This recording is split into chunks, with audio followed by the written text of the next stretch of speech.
We are your home theater and AV questions answered. This is AVRant. Want your home theater or AV question answered by Tom and Rob? Send it to question@avrant.com. Welcome to another edition of AVRant. I'm Tom Andrew, and I'm here with Rob H. This is AVRant. It's your home theater and AV questions answered, and look who's back. Wouldn't it be funny if there was not you on the other side, though? I Well, said that it had been somebody else. This is not completely out of the question in the realm of possibility, but yes, welcome back, Tom Andrew to AVRant. Hooray, everybody clapping. To his yay. own podcast. Yes, That's right. I am back. I survived 3 weeks on the road with my children. Very and nice. Let me tell you, I highly recommend never doing that. The thing is, I said this to my wife. I said, we chose each other. You and I, we chose each other. We got stuck with these people. And it's not that I don't love them. That has got nothing to do with this. What this has to do with, have you ever gone to a party with a friend that you made the friend go and they make the entire experience miserable for you because you know they don't want to be there? I have actually done that for real. That is what's like traveling with your children to places that you think are awesome. Right, now, okay. From time to time, they had fun. And I think overall the experience was good for them. I think that they will enjoy. I'm at the wrong camera for you. Oh, I don't know. I mean, I'm seeing you fine on Skype. You look perfectly reasonable. What would it be, AVRant, without technical glitches that need to get solved on air? Well, I tried to change it. It's not. Leave it as is. It's perfectly fine. I didn't plug the camera in. That would be part of it. That's the problem. All right, whatever. We're going to leave it. We're going to leave it. Absolutely fine. You look totally fine on Skype on my end. I was wondering why I looked like you guys were looking up my nose. The camera's lower. Oh, well, it is a little perfectly reasonable. All right, anyways. So, yeah, they had fun from time to time. My eldest son, who's in college, just finished his first year of college, he has occasionally said that and I had forgotten this completely. Honestly, my wife, I don't think, ever remembers hearing it, that his backup major is archaeology. Okay. And I was like, what? Whatever. News to you? He's a yeah. Well, I mean, I kind of remember hearing him say that at one point, maybe. But he's in mechanical engineering right now. So we ended up in Turkey, of course, because that's where we traveled. And we did pop over to a Greek Isle real quick because it was nearby, and it was a ferry right away, and it was just kind of neat to go to it. Get another stamp in your book, and it wasn't that expensive.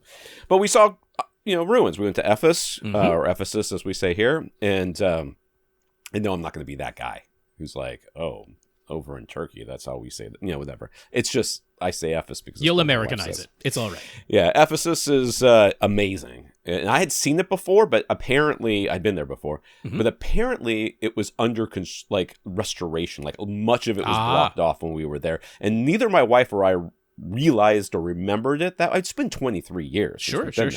So a lot of it had been blocked up. So when we got there, we were like, first of all, it was raining, which was a bummer because it was like a 3-hour drive.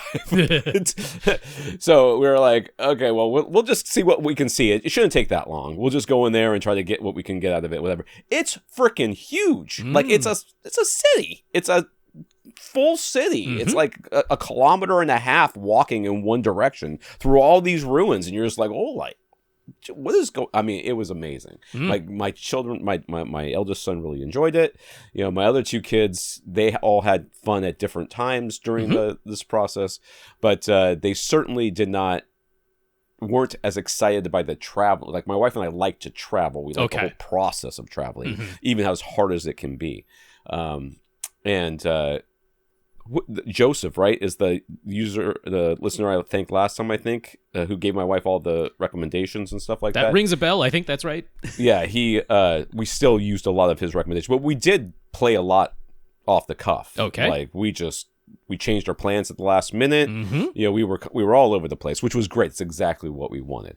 So we had a good time. I'm happy to be back. I certainly was ready to be off the road. The long flights are not easy, and the jet lag. I'm just feeling like this morning I actually got like a full night's sleep. Like I didn't wake up like 3 hours early. And just everybody, when they go on a vacation, they come back, they're like, I need a vacation. I need a vacation from the vacation to actually feel rested. Yeah. So I this morning was like the first morning I like woke up with my alarm instead of waking up because it's you know, how's 11 a.m. in Turkey right now or something like that. Yeah, how's the jet lag going? You doing all right? Yeah. So I think I'm back. I think today was the first day I really felt back. Yesterday I cycled for the first time in 3 weeks, so that was interesting.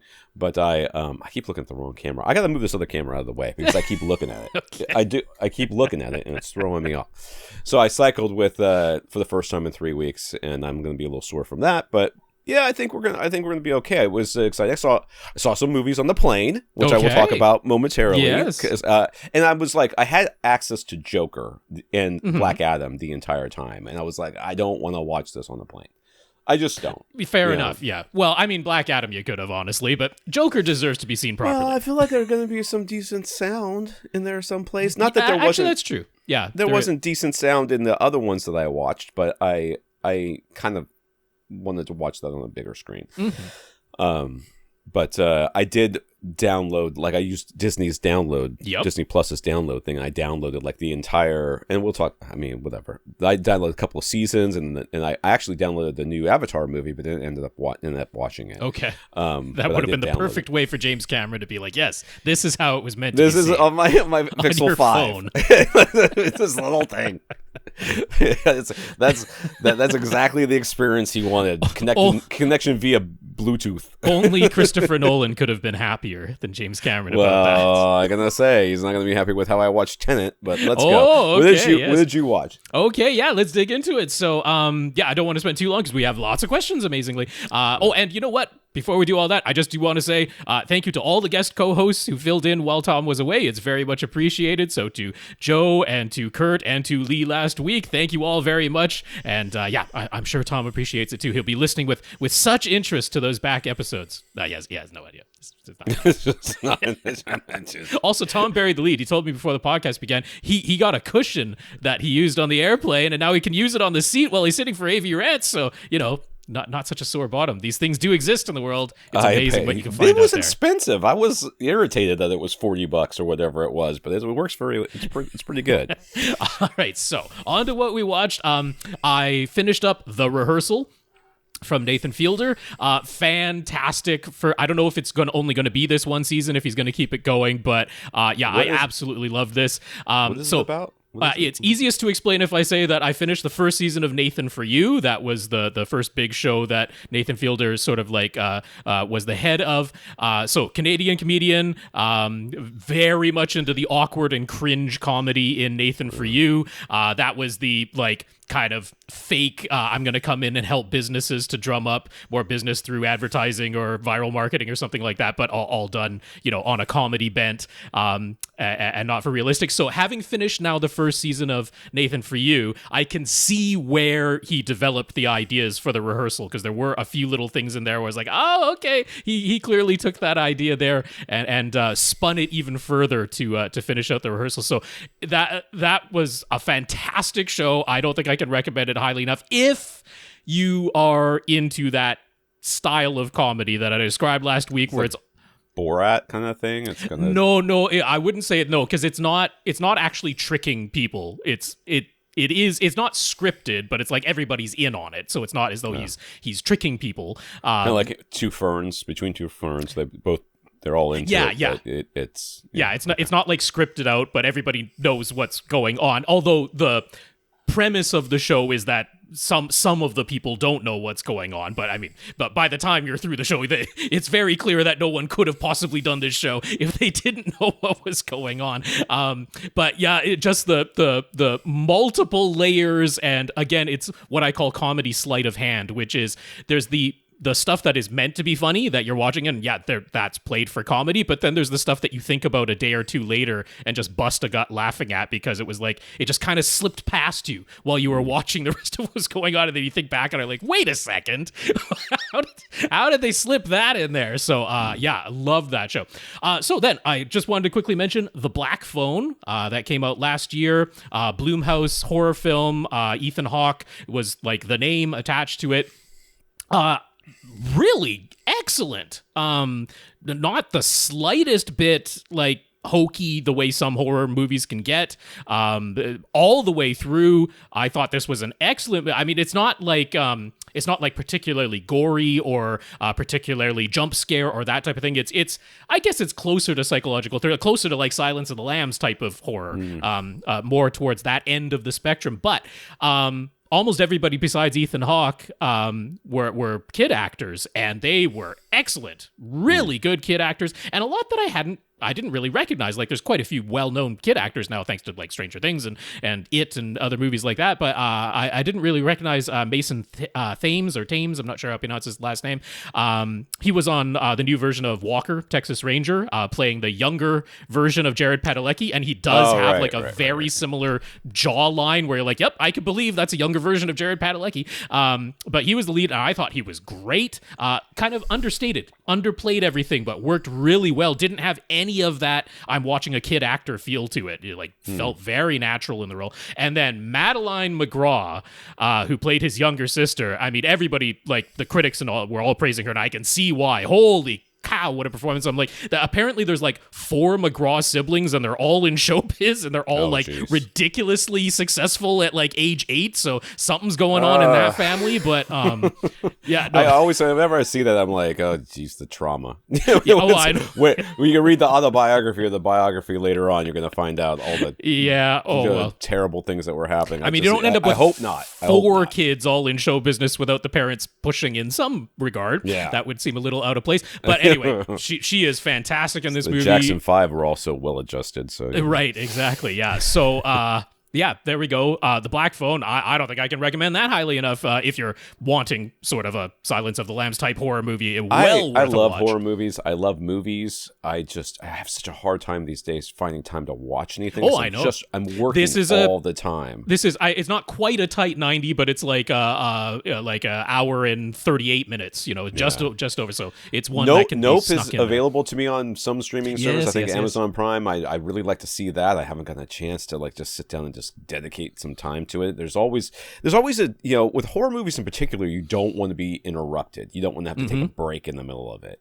So I just have such a hard time starting a movie because I just know there's going to be some interruption. For this type of thing with a feeling like this, you wouldn't want to be interrupted because definitely having that tension in there, you want to watch it all the way through. I wasn't bored for a single minute. There's a ever so slight little tinge of supernatural in there that I really liked the way they did it because they didn't overdo it and they didn't try to go all weird with it. There's just a little tinge in the background to everything of a little supernatural bent to it. So yeah, I really, really liked it.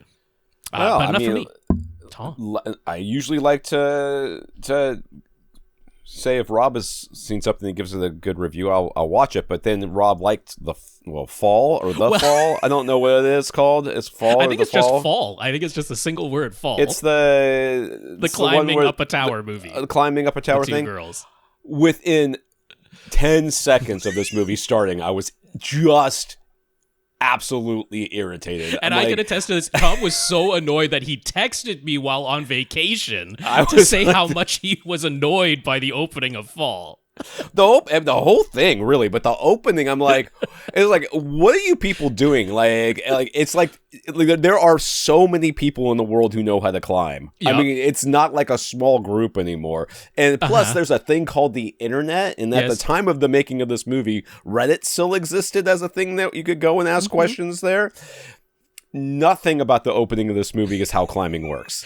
Not a thing. Tom particularly, you gotta know, because He's a climber. He knows this stuff, and I mean, look, this is you nothing don't new have to be a climber to know that just tying two people together with a rope does not make them safe. But okay, any field in any movie, you can could they not consult? Not even an expert, just anyone who has ever done this activity. You get mad at Iron Man because of the soldering scene, right. and I'm talking about like the entire movie is based off of climbing. That is, it wasn't like Iron Man solders electronics. How for 2 many hours. movies are based around like car racing or something, and they just cannot get anything about the way car racing works correct in any fashion? And I have no idea how many gears are in a Fast and the Furious car. It's about 1,000 because you have to shift every time you say something. Right. So, how many people shoot guns and they cannot get anything about guns correct in the movies? Like, come on.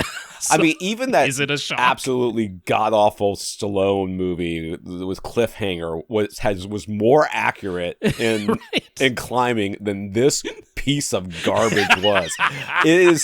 There were so many ways for these girls to come to save themselves. There were so many ways for them to get down. But not for the script to continue.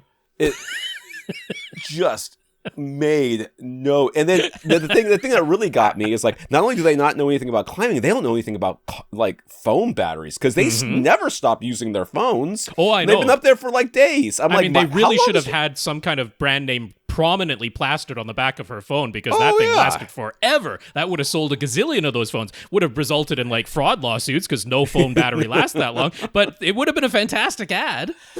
Yeah, that was okay. So I remember you talking about something at the end or whatever. Oh yes, and where I busted a gut laughing, which I don't think I was supposed to, but I did. I was just like, whatever.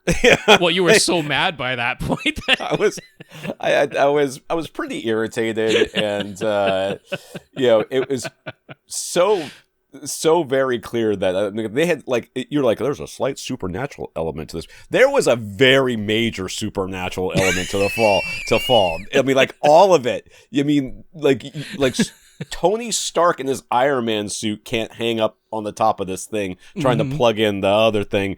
It just none of that. Okay, anyways, I did not like that movie. Okay. And yet it's in your mind now, just like it's in mine, and you're going to find yourself thinking about it from time to time. I promise you. It's one of those movies.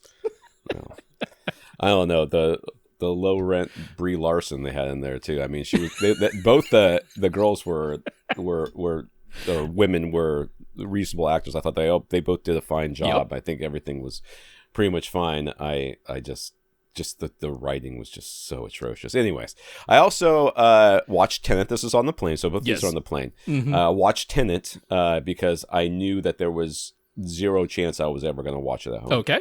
I just, at this point, if I haven't done it by now, I wasn't going to do it. So I did it. Interesting movie. And I was like, you know what? I've heard a lot of things about how you can't hear the dialogue in this movie. So watching with headphones, probably not a bad idea. So, I have noise canceling over ear headphones that I brought with me. It's like the only thing I allowed, my only extra bulky thing I brought with me that I allowed myself to have, and watched it. And yes, there was one line in particular that I rewound it like 4 times, going, "Nope." Did you click the subtitles on? No, I didn't. I didn't care that much, but I never got it. It's certainly an interesting movie. There's a points where I think people in general, but anybody who has a following or has some measure of fame or some measure of power, they eventually amass people around them who are seeking to be close to them simply because of that fame or power or money, right? And there's at some point where they go from being able to realize that these people around them are just there for that. And not really there to help them become more successful. And then they start to believe what those people are saying. You get your social bubble, you get your yes men, sure. Yes. So it's in this movie that I feel like at the end of it, I was like, it's like, this to me was like Christopher Nolan trying to make a James Bond movie, which it was fine, except it can't just be a James Bond movie. It's also got to be some weird There's got to be some timey-wimey, because Christopher Nolan loves his timey-wimey. And it was fine. It just felt like it felt to me like this movie felt like it was more important than it actually was. Okay. You know, by the end of this, I was like,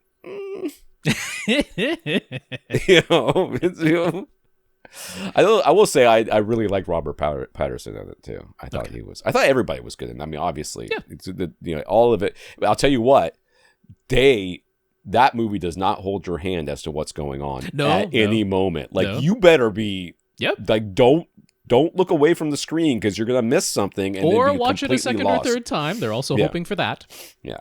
Anyways, I liked it. I liked it. It was. I don't think After I'll all ever see it that, again. I liked it. it just felt like it was. It was a Fabergé egg of a movie. It was very important on the outside, and you open up and it's just a freaking egg in there. Then I downloaded She-Hulk, the entire series of She-Hulk. I thought you had already watched that. For a rewatch. First of all, the CGI looks way better on your phone. Okay, let me just tell you that much. A little farther away, a little smaller. Little smaller, yeah. So on my 92-inch screen, it didn't look that great on my phone. It's a little TV budgety. Great. Yep. I loved it. I think I liked it more the second time than I liked it the first time. I was giggling throughout the whole thing. So I really hope that they do another season or give her a movie or put her in like everything. Because I thought she was phenomenal. Go find Orphan Black because I want to see that. And I went to, actually, the last time we talked about this, I went to go find her. And I don't have access to it for free right now. So I got to figure out something. That's fair enough. Watched a couple episodes of Batwoman because that's what was on the plane, and I was like, okay, well, is that the CW show Batwoman, or I think so. Gotcha. Yeah, the one that got canceled, right? It's got two or three. Well, seasons. I mean, everything on CW is canceled now because they're just completely redoing what that network is all about. So everything's gone at this point. Yeah. Anyways, I thought it was okay. I guess. Was this the first season with Ruby Rose in the main role, or okay? Yeah, and I thought she was good. It's kind of hard. I was watching all these other things which have much higher production values. Yes. And this felt very CW, honestly. And even for usually the first seasons of those CW Arrowverse shows were pretty good, pretty. It's like we can't really do this action thing, so we're just going to turn the lights out. This one started at like the 6th season budget of the other shows, so it's a bit tough. Yeah, it was fine. And then I also downloaded ABC. I guess it's American Born Chinese. Is that what that stands for? I think. Okay. That one, that was Disney Plus, right? That's on Disney Plus again. And I watched half of the season, and I really wanted to like it. So if you know that has Michelle Yeoh in it, right? It does have Michelle Yeoh, and she's obviously great. In fact, I think most of the acting and everything in here is fine, and the special effects feel kind of Power Ranger-y to me. I felt like, but it wasn't too bad. Yeah. But if you're, what is that name of that?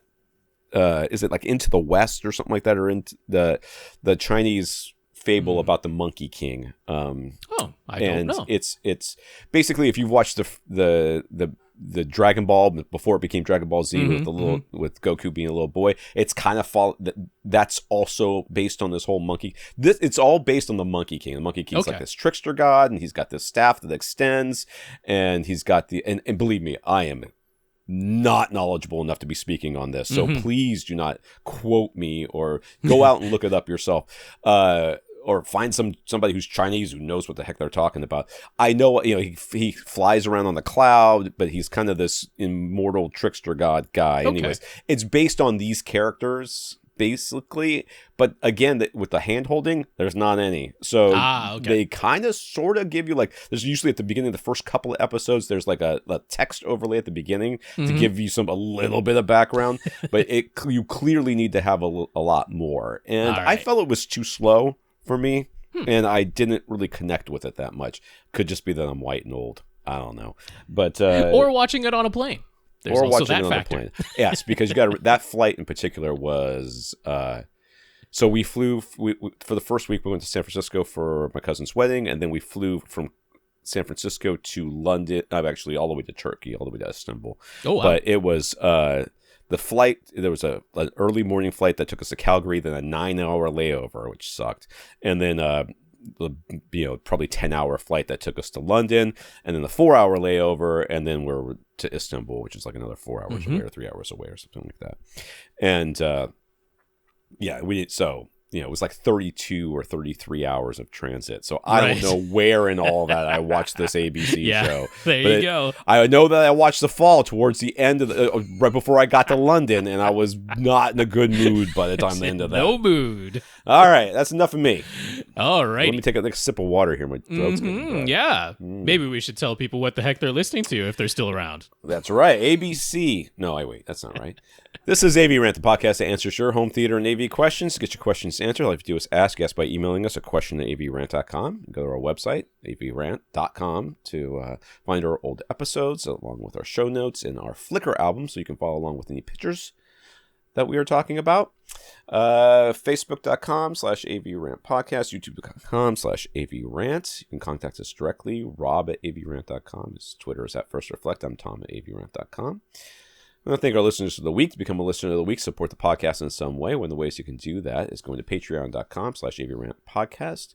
Sign up to become a monthly contributor, a listener, contributor, supporter person. Every month, Patreon will take a little bit of money take whatever you tell them, a minimum of $1 from you, and give most of it to us. So we have 138 patrons this month, so thank you very much. Yeah, that is patreon.com/AVRant podcast, just like Tom said, and a big thank you to our 138 patrons over there for your financial support. That's right. If you can't support us financially, do something to support us and let us know what it is, and we'll mention you here. So Dale bought some paint, or more paint, for his home theater from Sherwin-Williams and talked AVRant up with them. Yeah. I don't know. Maybe we'll get a couple of listeners from the Sherwin-Williams staff. You never know. I don't know if that's going to go up you gotta email the president or something like that. So anyways, thank you, Dale. Thank you anyway, Dale. I appreciate that. We also got some notes of gratitude for keeping the podcast going through. I think we barely averted World War III this week with the whole Russian coup. That almost happened for like 4 hours or something. I guess it could have been. I mean, we'll never know the real whole story, will we? No idea what's going on. Would not expect to ever know the entire real story, but yes, there. And then there was the Titan I don't even sub want to touch thing. it. I mean, there's the Titan submersible. Yes, that was horrible. There's a lot of things going on in the world. There are many things going on in the world. There's some kind of legal battle percolating in the United States. I don't really remember hearing anything about that going on in the news right now. You have to be more specific. There's a lot of legal battles going on in the United States with a particularly well-known defendant who seems very intent on just saying, I am committing a crime. I am aware I am committing a crime. I am going to do the crime now. Please watch me do the crime. Don't worry, nothing will happen to me. It seems to be going on. No idea of whom you must be speaking. Yes, yeah.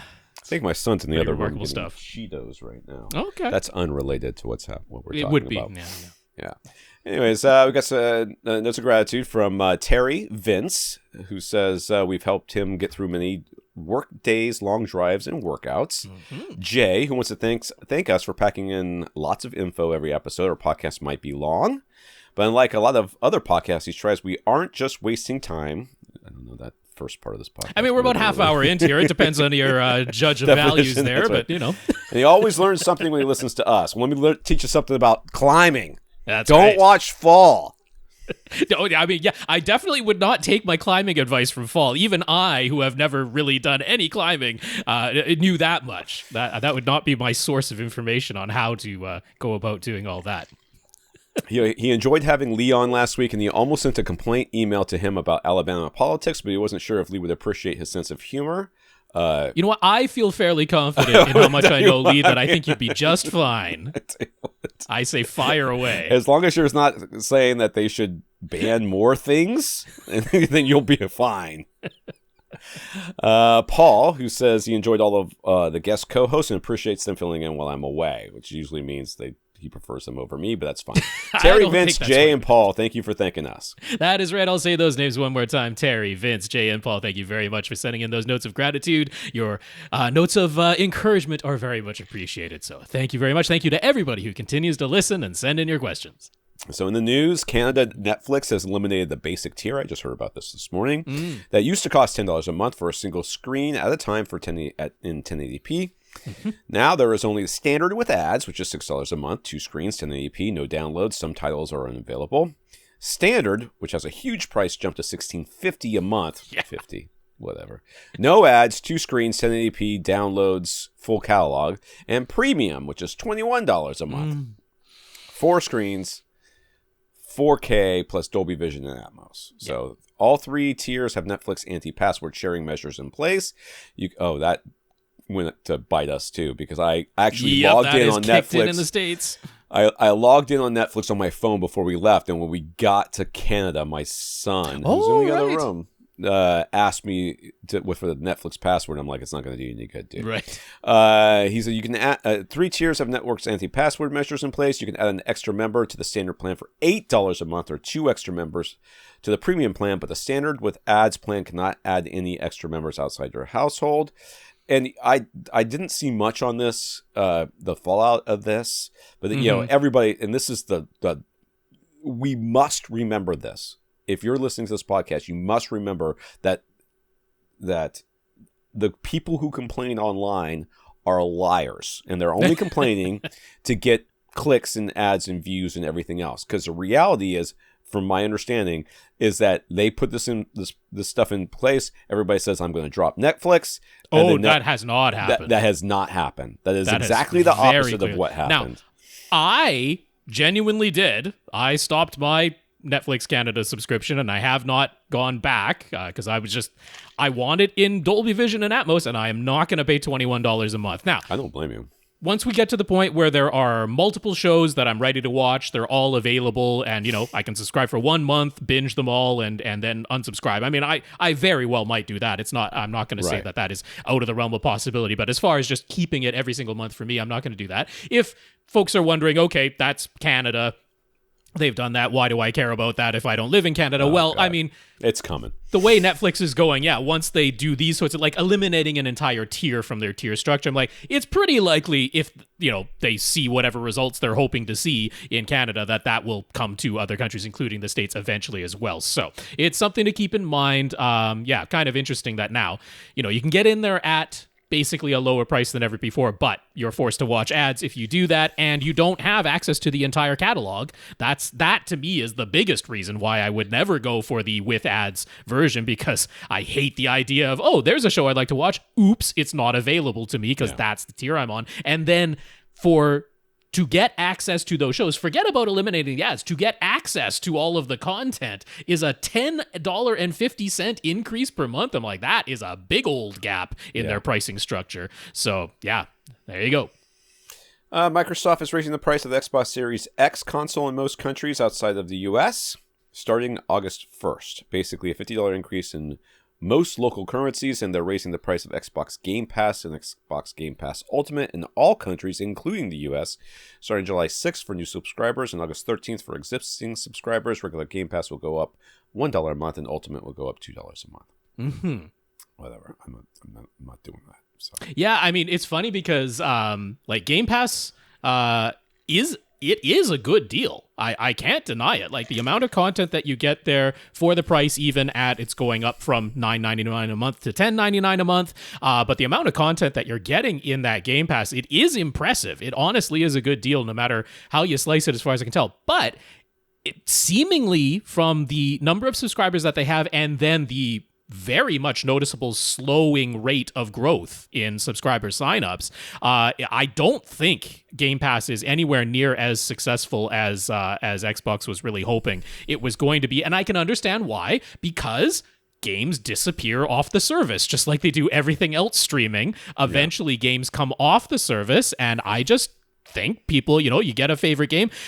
People don't like the idea that I'm paying for this every month and then something that I wanted goes away one day. I think that really turns people off. The whole Disney deleting all those. That's going on. And I mean, Max more than any other service, but Disney Plus has decided they're going to do it Anybody too. Anybody that's giving any more of their money to Warner Brothers right now. Right. I'm sorry. We've got a little bit of Warner Brothers news coming up. You're playing with fire. No I hate to say it. But should be mentioned, Xbox Series S is not increasing in price anywhere, so there have been plenty of those in stock ever since the beginning. The pared down can't do everything system, and surprisingly, they're like, I guess if we're going to sell those, we got to keep the price low.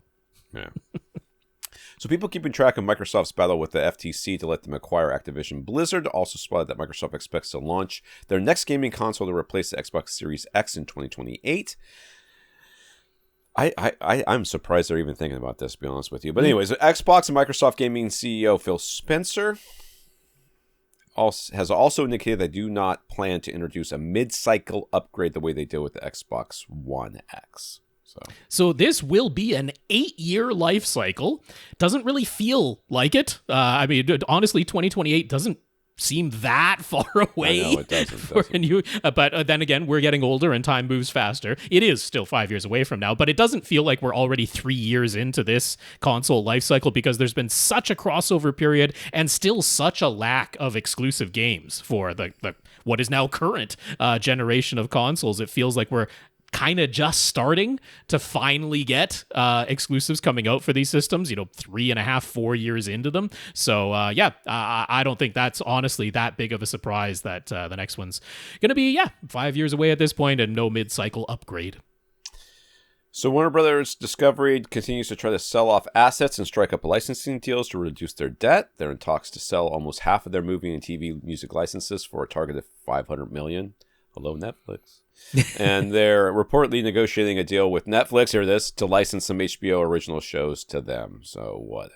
So I should clarify on that first one, because some people have read that because they saw titles like Casablanca and things that were in there, and they're like, wait, they're like sell off those movies. They're not selling the movies. The movies are remaining at Warner Brothers. This is the movie music or the TV music. Those are the licenses that they're looking to actually sell, not to license out, because they already license out things. If you want to use that music, you can go to Warner Brothers Music and license those things for an exorbitant price, but those have been available. This is actually selling about half of that catalog, predominantly classic movies, but the soundtracks, that's what they're talking about selling off. So right now it seems as though Sony, Columbia Music Group, is the sort of front runner to potentially purchase that from them, but that to clarify, it's the movie and TV music licenses, not the movies themselves.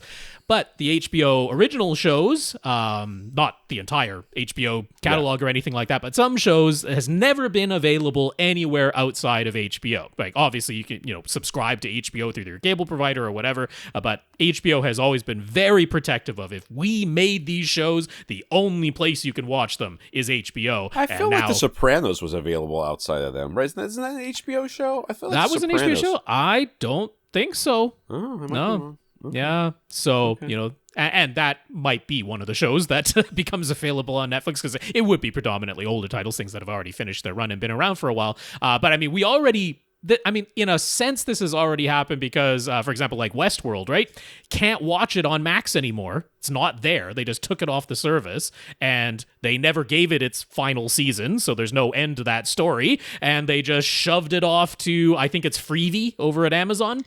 They're like, yep, just give it to one of the free supported with ads streaming services, so... It's already begun, and this is I don't know. It's pretty sad to see what Zaslav is doing to Warner Brothers. I can't say I'm a fan, but there it is. They got to get that debt down. I could complain about that crap all day, so let's just go on. Get some questions. So after a very short and reasonable period of time at the beginning of this podcast, wasted no time, no fat on this podcast whatsoever. Very little gristle. Right down to business. Right to the meat. That's right. They were like, God, when is Tom back? Left him in Turkey. Mark is trying to help a friend of his, Justin. Justin has a Panasonic UB820 Ultra HD Blu-ray player plugged into a Yamaha AV receiver, which feeds an LG Nano 85 4K TV. Sounds edge-lit, but maybe not. It's a mini LED. If it's got the Nano in there, it's... okay. Or wait, no, I'm wrong about that. The mini LED was the... what do they call that? They have a LED thing, one of those names that's trying to sound like OLED or QLED. QLED or it wasn't that. JLED they had a whole name in there that was like supposed to be something else. But anyway, QNED, that was it. The QNEDs are LG's mini LEDs. So yeah, QNEDs. That's QNED. right, yeah, the Nano. I think I even wrote about that.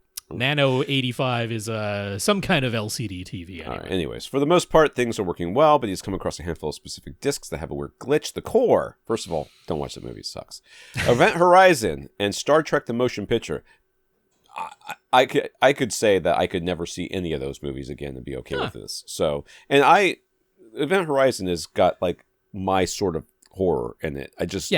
I remember when I saw it the first time, I was like, could you just get on with it? I hated the ending, but I felt the tension that they built up early on was good. Yeah. And the core was garbage. I saw that in theaters. Star Trek the Motion Picture I've seen multiple times. Sure. Every time thinking it's going to get better, and it doesn't. It just There's a whole lot of long shots of people's faces. Yes. That's and I saw it let me tell you how old I am. Saw it at a drive-in movie theater with a double feature with a Pink Panther movie. Oh wow! When I got, I think it was when I got. No, it couldn't have been confirmed First Communion, maybe something like that. Anyways, and with those specific titles, the disc menus have the text all blacked out. You can technically still highlight and select any of the disc menu options on a couple of them, but you don't know what you're clicking. And on one of them, the disc menu options don't show up at all. So you can't even click anything. Other Dolby Vision discs beside these specific titles work just fine. And if you deactivate Dolby Vision completely in the Panasonic player and forces it just to output HDR10 instead, that works with these discs. But of course, that means no Dolby Vision. Mark tried his best to troubleshoot with Justin. They changed HDMI cables. That's not going to be it. Plugged the player directly into the TV without the Yamaha receiver in the signal chain. No, it's probably not it either. Turned off HDMI CC, which... for the first time ever, I think I'm going to say this, probably isn't it? And any other Dolby Vision setting option they could find. They even did full factory resets on everything. No dice. Nothing worked. Yeah. Is this something we've heard of before? Is there just a setting that they overlooked somehow? What are they missing? Sounds like somebody mastered this thing wrong is what it sounds like to me. Like something in the not mastered, but something in the Dolby Vision. In the encoding. The coding. Nobody went back to the menu and checked out that it didn't screw anything up. That's what it sounds like to me. I have to preface this, my response to this with, I am not certain that what I'm about to say is definitely what's going on here. This is some educated guessing, a little bit of sleuthing, and putting some pieces together. But from what I could find about this, because this isn't something I was familiar with just off the top of my head. So I did look into this a little bit, and what appears to be going on here is you might recall when it comes to playing back Ultra HD Blu-ray discs that are authored with Dolby Vision on your Dolby Vision capable television, that there are two ways that the player can output that signal. Right. There's what they call player-led Dolby Vision, which is a little bit of metadata gets sent from the television to your disc player, and then the disc player actually does all of the Dolby Vision tone mapping and everything inside the player, and then sends out a signal to the television that the television doesn't really have to mess with any further, just displays what the player fed it. So that is the player-led version of Dolby Vision. And then there is the TV-led or display-led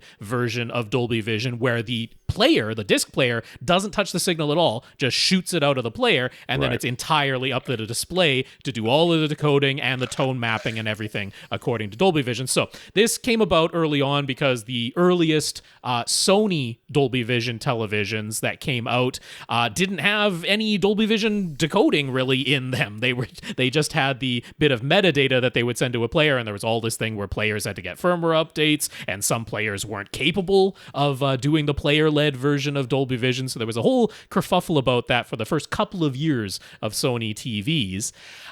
So what happens here is, if it's actually player-led, there doesn't seem to be an issue, because what comes out of the player at that point is a YCBCR, typical color difference signal, almost always at 422 when it comes to the chroma subsampling, and either at 10-bit or 12-bit, whatever your connection and television supports. And all of that seems to work just fine if you have player-led Dolby Vision with these specific disc titles, because it's not limited to just those three. There are some others, but people have talked about those in forums and that, and seem to have tracked it down, where if you can force your disc player to do player-led Dolby Vision, there don't seem to be any issues with these menus. Things show up.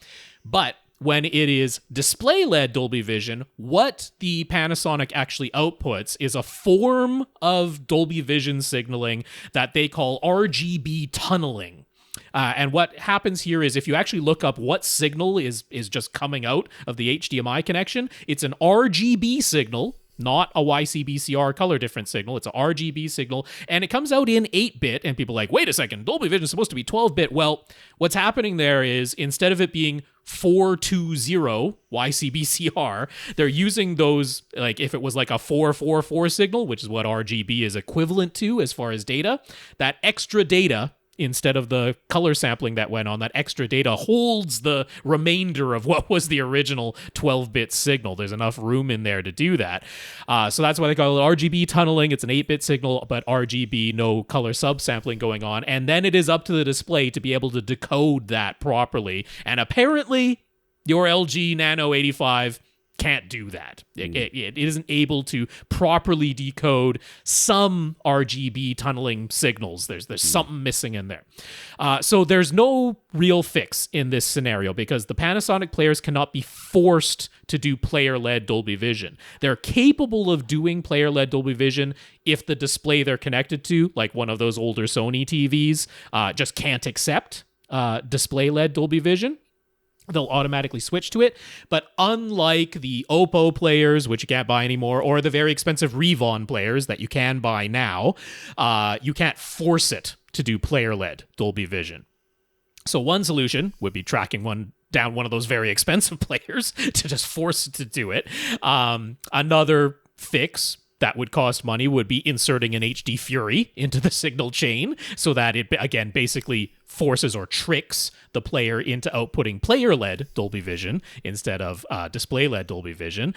Or the real solution is, don't worry about Dolby Vision in these cases. Just set the player to output HDR10, tell it, nope, I don't have a Dolby Vision display, which you can do that, and then HDR10 will come out, and then everything works absolutely fine.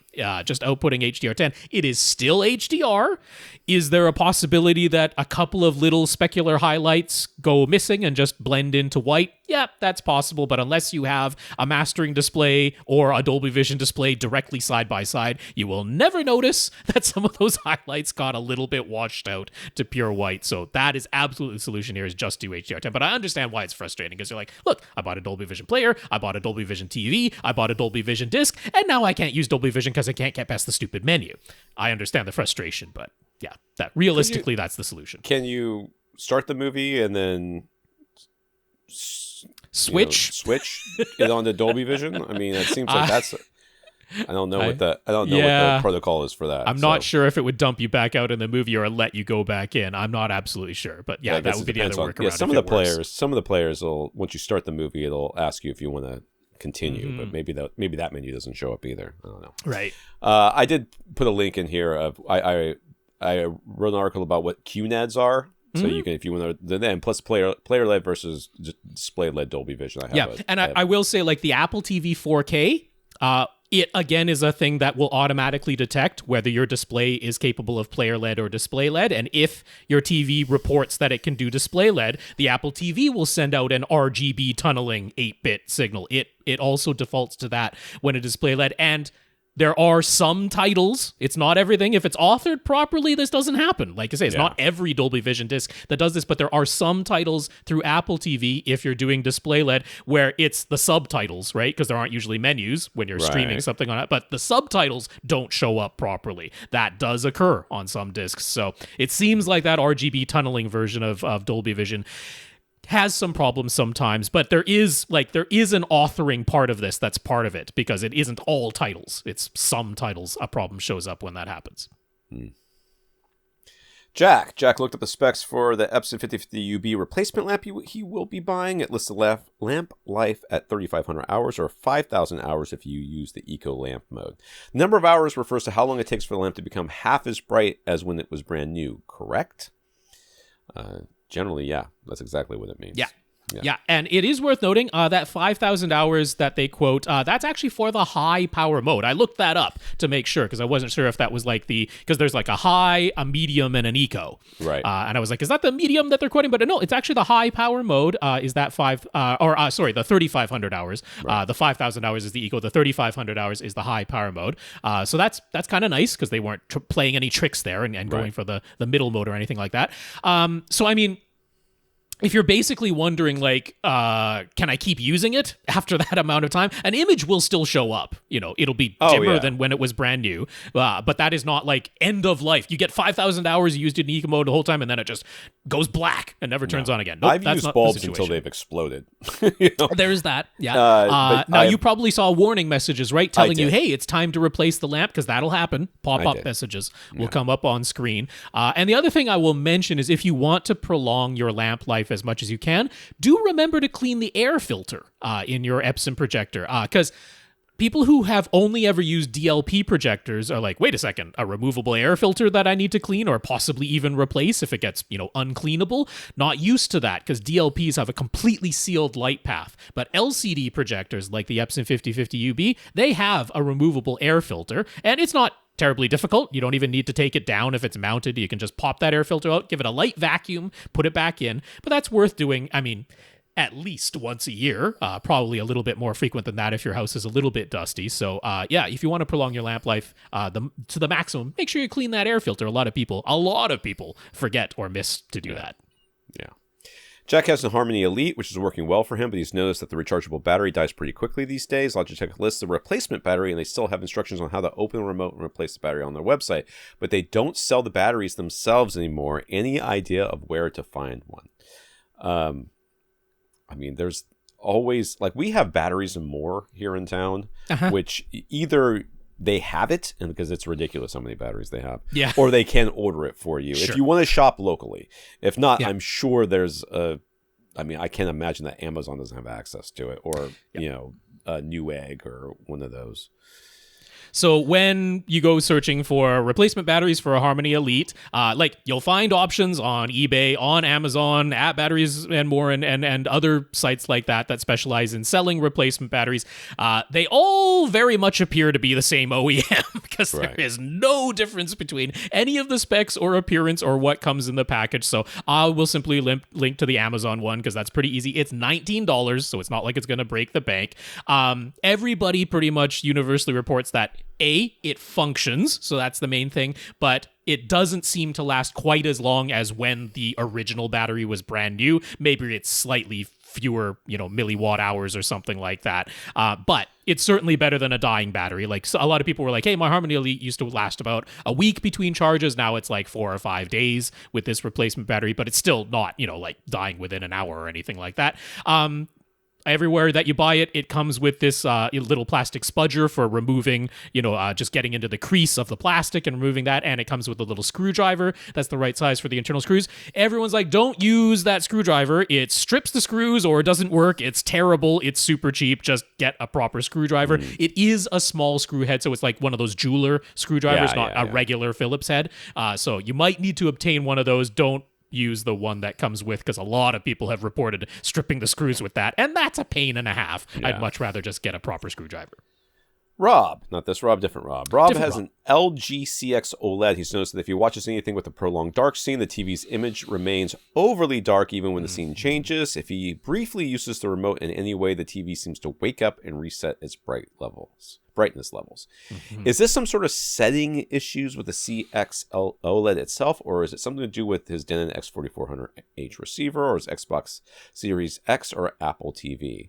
My guess is going to be that it has something to do with the like one of those automatic brightness changer things for your room, which I have experienced in past, and I cannot stand them.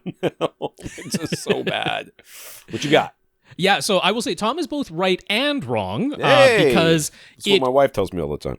It Except for the right is worth checking in the user menu, the one you can easily bring up with the remote that came with your TV, just the user settings, that you make sure you turn off every form of power saving, every form of, yes, exactly what Tom talked about, automatically detecting the light level in your room with a little sensor and brightening up and down. You do want to turn all of those things off first, but what you're describing is a known, I can't say issue because it was absolutely intentional on the part of LG and other OLED brands. It was absolutely intentional what you're witnessing. So it's not like it's a glitch or a problem that the manufacturer didn't know about or something like that. Widely reported complaint that a lot of people have, because yes, it's very, when we say that it gets overly dark and then sticks there, like, this isn't, oh, you were just meant to watch this in a dark room. No, it is much dimmer than the image is actually supposed to be, and it does get stuck there.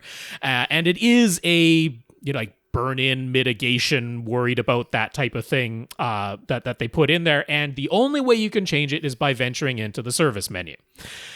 So this is something that Vincent Teo over at HDTV Test has covered. I will have a link to his video where he fully explains it better than I can and really gets into everything that's going on there.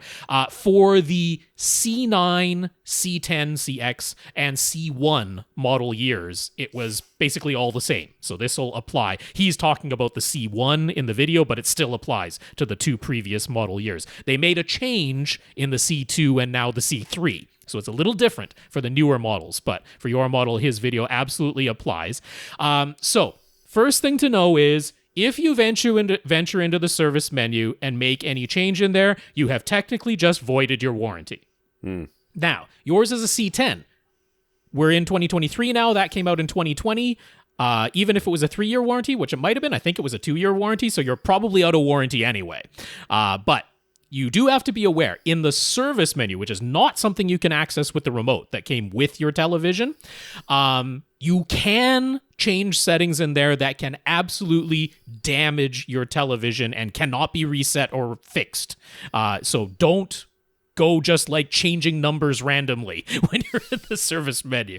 But there are just 2 settings that you will change in here, and they are just on-off toggles. And if that is all you touch, you have now made it possible to get some image retention and burn in a little bit more easier on your display, but it will fix this issue.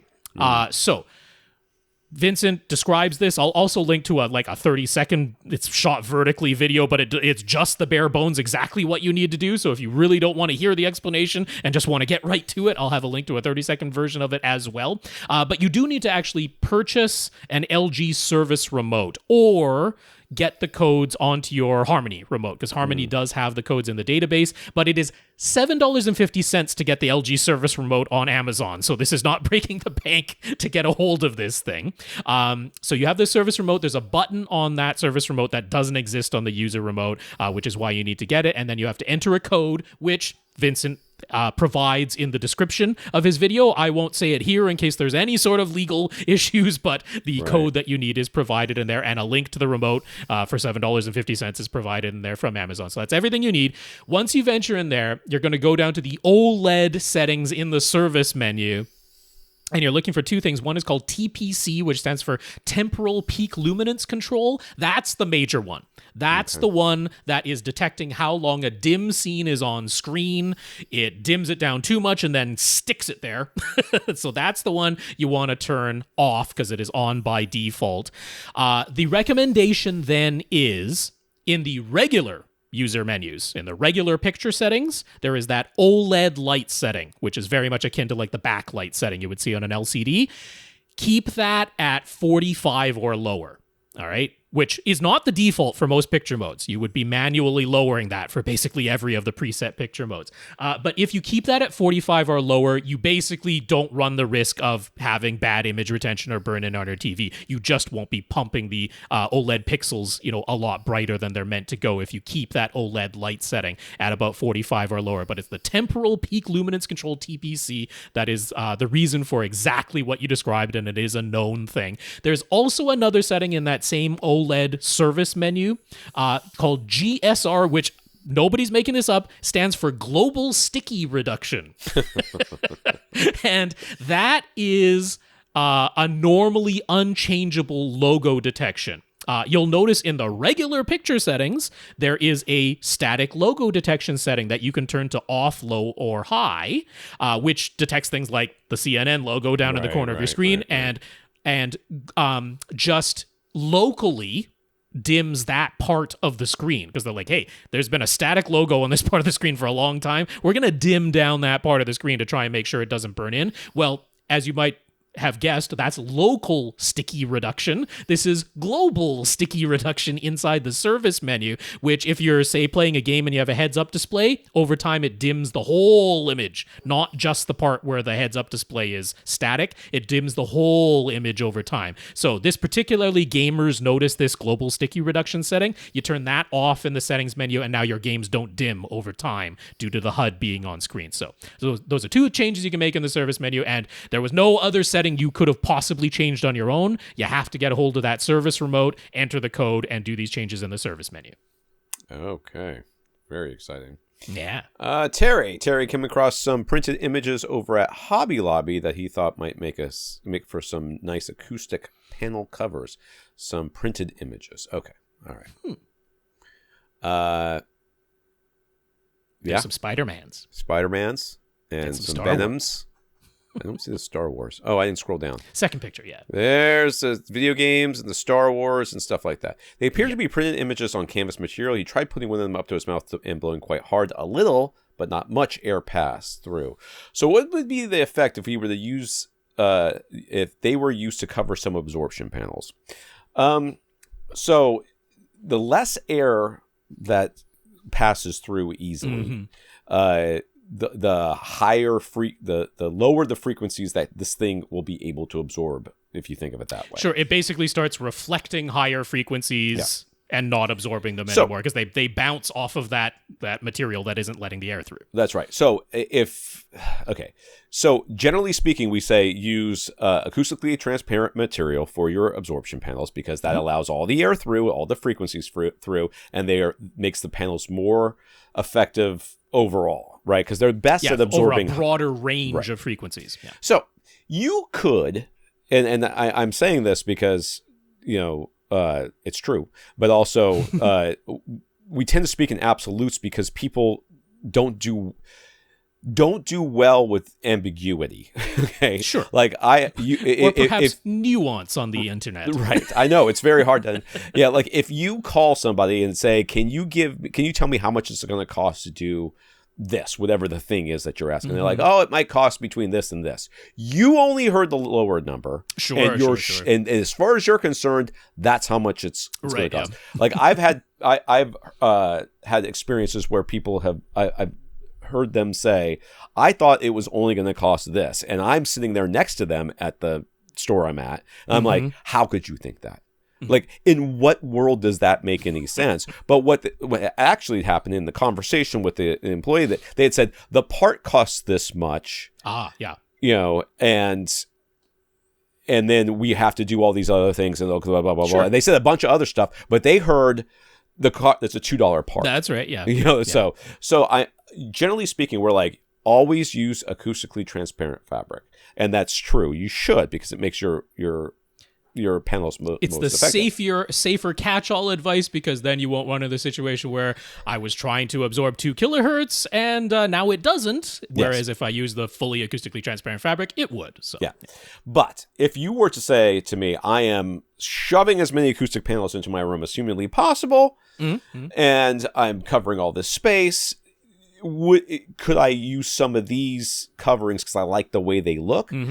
I would say, well, yeah, you can use those for, especially if you're the quote unquote bass trapping. If you're the bass traps, if the you're big fat panels, right? The ones that would be in the corners, or if you had like a 6-inch panel, like every once in a while or whatever, you could use these for that. Just fine. Or like your back wall, you've got 6-inch thick or 8-inch thick panels on your back wall, because that's a good place to have bass traps. Could be something like that. Yeah.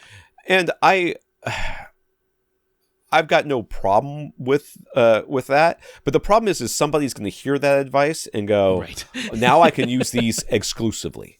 Okay, and that's not true. You shouldn't use those exclusively for this, but you can use it sparingly. Like if you're putting up 10 panels and 2 of them, even if they're not base ones, as long as they're not first reflection points or something like that, if they're, or like in the places where we normally tell you to put panels are like, okay, so the panels behind your speaker, behind your head, behind your speakers, and first reflection points are all normal, acoustically transparently fabric covers.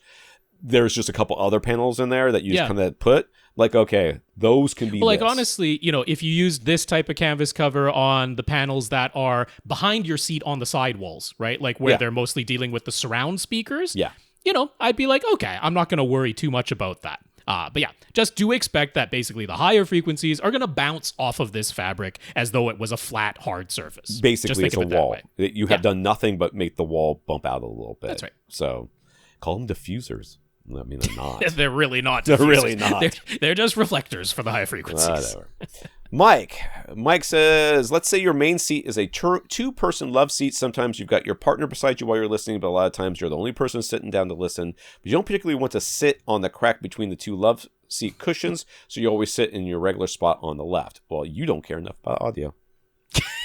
That's all I gotta say about that. You are not welcome here anymore. Okay, this is called AVRant, not AV. I don't want to move my butt to make things sound better. Move your butt. Take that audio file card away. That's what's gonna happen. They're gonna bust down your door. I'm sorry. I'll make the rules. You want to be serious about audio? Sit on the crack. That's what happens. He says, how should you go about aiming and towing your speakers in this scenario? In terms of physical placement, the left, front, left, and right speakers are going to be equidistant from the center of the love seat. So when you're sitting in your favorite spot on the left, you're closest to the front left speaker. Do you then tow in your front right speaker more heavily to get the very best stereo imaging effect in that seat? Or do you set things up so that the center of the love seat has a perfect tow in, but both of the actual seats are slightly compromised? This is a pen and paper problem and not an actual in a room problem, because unless you are extremely close to your speakers, extremely close to your speakers, I mean, moving over a little bit to one side shouldn't make that much of a difference in my overall experience. Well, I mean, like, there are the scenarios where, like, let's say you only had one seat. It's dead center. It's exactly equidistant between your front, left, and right speakers. And then you tow in your front, left, and right speakers so that they are bang on axis to your ears.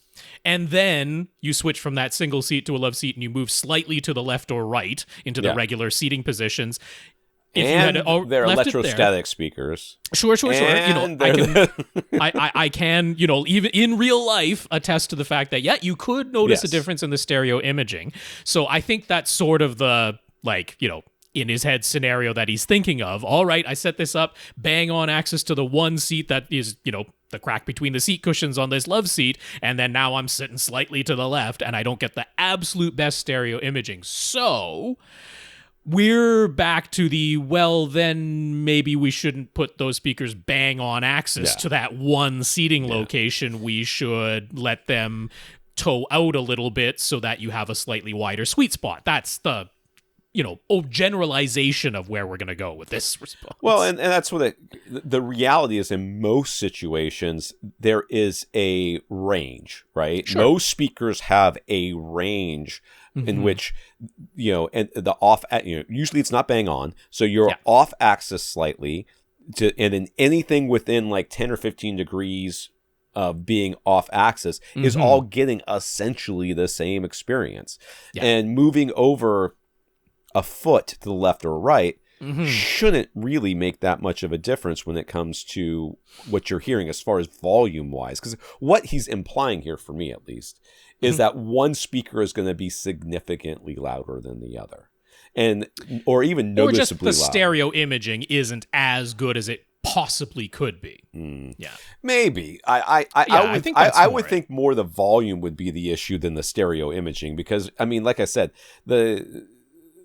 it's the idea that, things that are supposed to be centered in the stereo image collapse to the front left speaker for him because he's sitting to the left, right? That's the worry. I'll tell you what, I have a big couch. My speakers don't quite get to the edge of my couch because of the size of my room. Okay.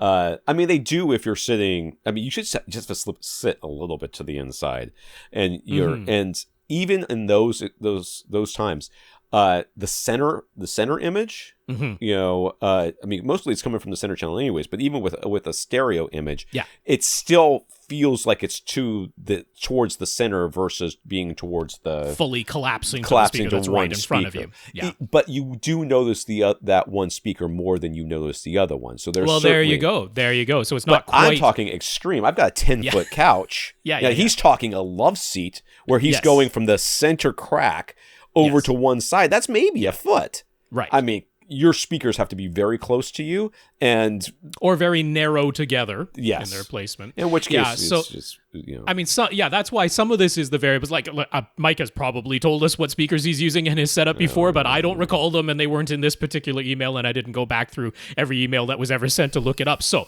at this moment, I'm not quite sure what speakers he's using, and that plays a role, right? Because if your speakers are very directional, this is a bigger deal. If you have very nice, wide, even dispersion speakers that don't sound particularly different whether they're on axis or 15 to 20 degrees off axis, then this is less of an issue, right? It's much more of an issue if you have electrostatic speakers or a ring radiator tweeter or a very narrow horn type of speaker that sounds dramatically different on axis than it does off axis. So the speakers play a role in this. There is how wide apart are your front, left, and right speakers. If you are still physically between them, this is less of an issue. If it is, they're very narrow together and now you are bang on axis in front of the left one and the right one is over there, then that makes a difference as well. So some of this is set up, some of this is the particular speakers. But basically what this comes down to is you want to, in this scenario, unless you're like, look, my wife or my husband sitting beside me, they don't care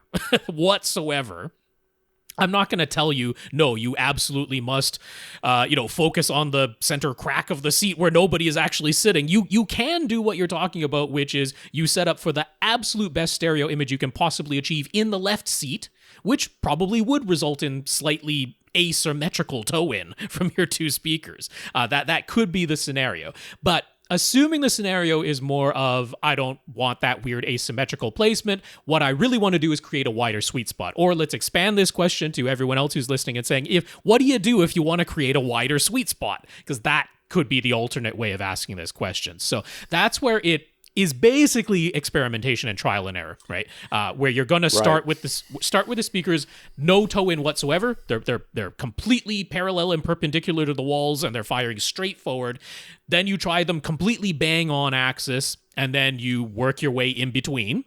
Or the thing I do want to remind a lot of people, because most people don't consider this, is particularly in this scenario with this, love seat or maybe a 3-seater couch. Particularly if you are actually sitting quite close to them, you're not very far away, the way to achieve a wider sweet spot in that scenario can actually be towing in the speakers way more heavily than you ever think you would, so that imagine there's a laser beam coming out of the tweeters. Those laser beams would actually cross in front of your seats, not somewhere behind your seats like they normally would with normal toe in. You actually tow them in so heavily that those lasers from the tweeters would cross in front of the seats, and now you're actually getting the outside edge off axis hitting all of the seats rather than the inside edge, and that can sometimes work really well if you're sitting very close to the speakers. So I've got articles for both of this. I've got the toe-in article that tells you how to do with the first thing Rob said, and I've got the cross-firing speaker toe-in article that explains when and why and how to do the cross-firing. So we'll have those links for you. The reality is if you're finding this to be such an issue, in your setup, then the real solution is one of two things. One, like Rob said, just do it for your side, and then never do it again. In which case, just move the couch over a little bit, or whatever. I mean, it really doesn't matter that much. Or I think makes more sense to me, at least, is just if you've gotten such, like, 'cause it's unusual to have speakers that are so directional, that can be so affected by these small variations that we're talking about. I think in 99% of the time, you're going to be able to move 6 inches to a foot over and really not experience a different experience as far as, because I do that all the time in my own home theater. Yeah. And there's no point where I'm like, oh my God, this right speaker is so loud now. The center image collapsed. Yeah. Right. So I would just get different speakers. I mean, I would literally just go, put those speakers in a different room where it's going to be for a single, like our office, where it's just going to be you, and then buy different speakers for your home theater. Vince. This is the first time Vince is writing to us, he says, I guess, or whatever. Vince would like to get our opinion on his current home theater gear and setup, and he has some questions for improvements and upgrades. He considers the setup to be about 90% complete, but he'd love to achieve an even more immersive feeling and to have the even more impact and gut punches while watching movies. So it's not an enclosed dedicated room. It's 26 feet by 28 by 9. It's a great room with a permanent opening on the left side that's open to the rest of the house. The front and back wall have 2 large windows on either side, the front and back walls. And the right wall has a large fireplace with a couple of doors on either side of it, and the left wall has a large opening and a breakfast bar. It's also all wood paneling and wood floors. I mean, it's like faux wood log as far as the wall goes, because I'm pretty sure those aren't real wood logs. I mean, they don't look like real wood logs. They might be. They don't look like it, though. They look like faux wood logs. And then you've got a, what is that, like a coffered ceiling or a exposed beam ceiling, basically, is what it is going on there. So, yeah, there's basically the one permanent opening, quite large, like a wide French door opening, but no doors actually there. That's on the left wall. So that's open to the rest of the house. So we got to keep that in mind. So this isn't an enclosed room. And it's quite a large space even without that opening. And then with the opening, acoustically speaking, it's the entire house. Right. They've put up thick curtains all over the windows and doors. They block most of the light, but during the day, some light still comes in around the edges. They've put up double thick audio reducing curtains over the permanent opening on the left, which don't really do anything. Those do reduce vocals and higher pitch noises, and they block the light coming from the rest of the house, so they help out. It's not going to do anything for the bass. No. Okay, that's weird. I didn't know what that was. So it's a lot of hard reflective surfaces. He does have a bookshelf on the back wall, it looks like, which has movies or whatever. And I mean, at least the walls aren't actually completely flat. They are, because they do have that log shape to them. So they're a little bit wavy. So it's not completely flat walls. This picture's freaking me out. It's like it's got a weird thing in the middle. Oh yeah, that was just in the photo that was sent. So yeah, I understand. Yeah. It's like he spliced 2 photos or 3 photos together. Something like that. I think it was actually just a little glitch in how it was arrived in the email, but you get the idea. Gear wise, he's got an 83-inch LG C1 OLED mounted in between the 2 windows on the front wall, and his couch about 10 feet away. There's a counter and bar stools behind the couch, providing secondary seating, and he does want those seats to have a good audio experience too. You're gonna have to move him to a different room.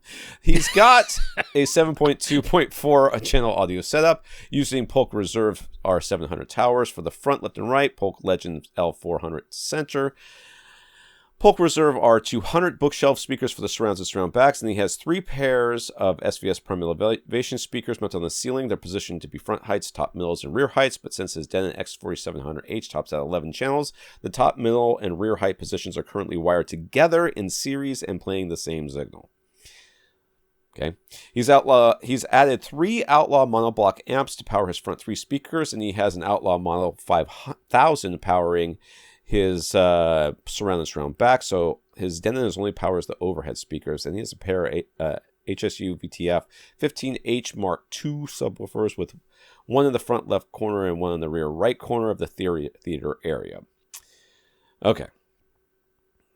First of all, don't do that with your overhead speakers. just start with that. Okay, let me just start right there. We're gonna get to that. I know, question, but it's gonna drive me. It's gonna drive me nuts not to say it right away, because don't do that. Don't do that. Don't do that. So to start, and keeping in mind he is going to ask specifically about room treatments a little later. What is our overall take on his equipment, the way he has set up the room for the time being? Okay,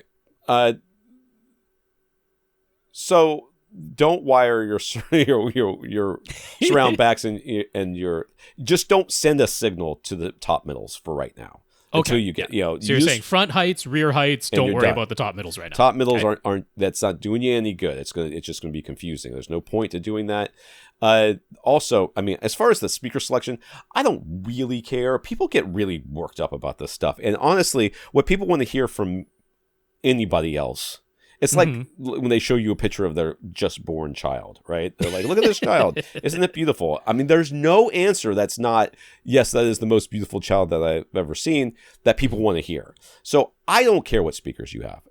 Honestly, I don't care. If you think they sound good, then you're fine. As far as there might be people expecting me to say, "Oh, Polk, maybe I have more favorite speakers." I have to say, Polk's more recent lineup, the stuff that's come out more recently, and your Reserve and Legend fall into that category. They're the more recent designs. This is since Polk was acquired by the parent company of Denon and Marantz. It's all under that same umbrella. I feel like they've improved. I like them more than a lot of the older Polk speakers. They're closer to a neutral response. Now, these do have the ring radiator tweeters. They've got some directionality just by virtue of that driver design. But I quite like these speakers. So if you're happy with them, I'm not going to say, oh, there's something weird about you for liking those speakers. No, they're nice speakers. So I don't have any reason on the speakers that you have to suggest that a change needs to be made there. This would be more along the lines of, like, one of the things that popped in my mind, where the surround speakers are positioned right now. I can't see them. They're very close to that second tier of seating. The way that they're angled is it's a little bit strange in my book. Like that, like basically those three bar seats are definitely not getting the best surround speaker experience. That you got anybody who's sitting in the left or right bar seats is really close to a surround speaker, which I'm sure is why you don't have those surround speakers aimed directly at each other, because then they would literally be firing into bar stool people's ears if they were done that way. So my instinct would be I would have, if it's physically possible whatsoever, whether that means using them on stands or getting some wall mounts or mounting some shelves on the walls or something like that, I would have your surround speakers farther apart. I would have them closer to the side walls. One on the mantle. On the mantle side? Okay. And then the other one, he could wall mount right next to that light switch or around there. And something along those lines. They'd still be in front of the bar stools, but they'd be far enough away that they just sound more diffuse. And I would have them firing That's what I'm getting at.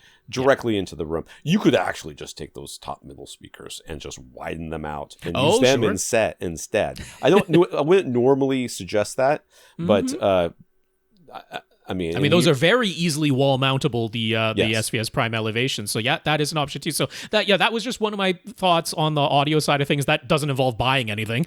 This is a positional change. So if that's physically possible, I would have your surround speakers wider apart, basically onto the side walls. Then they can fire straight across the room at each other.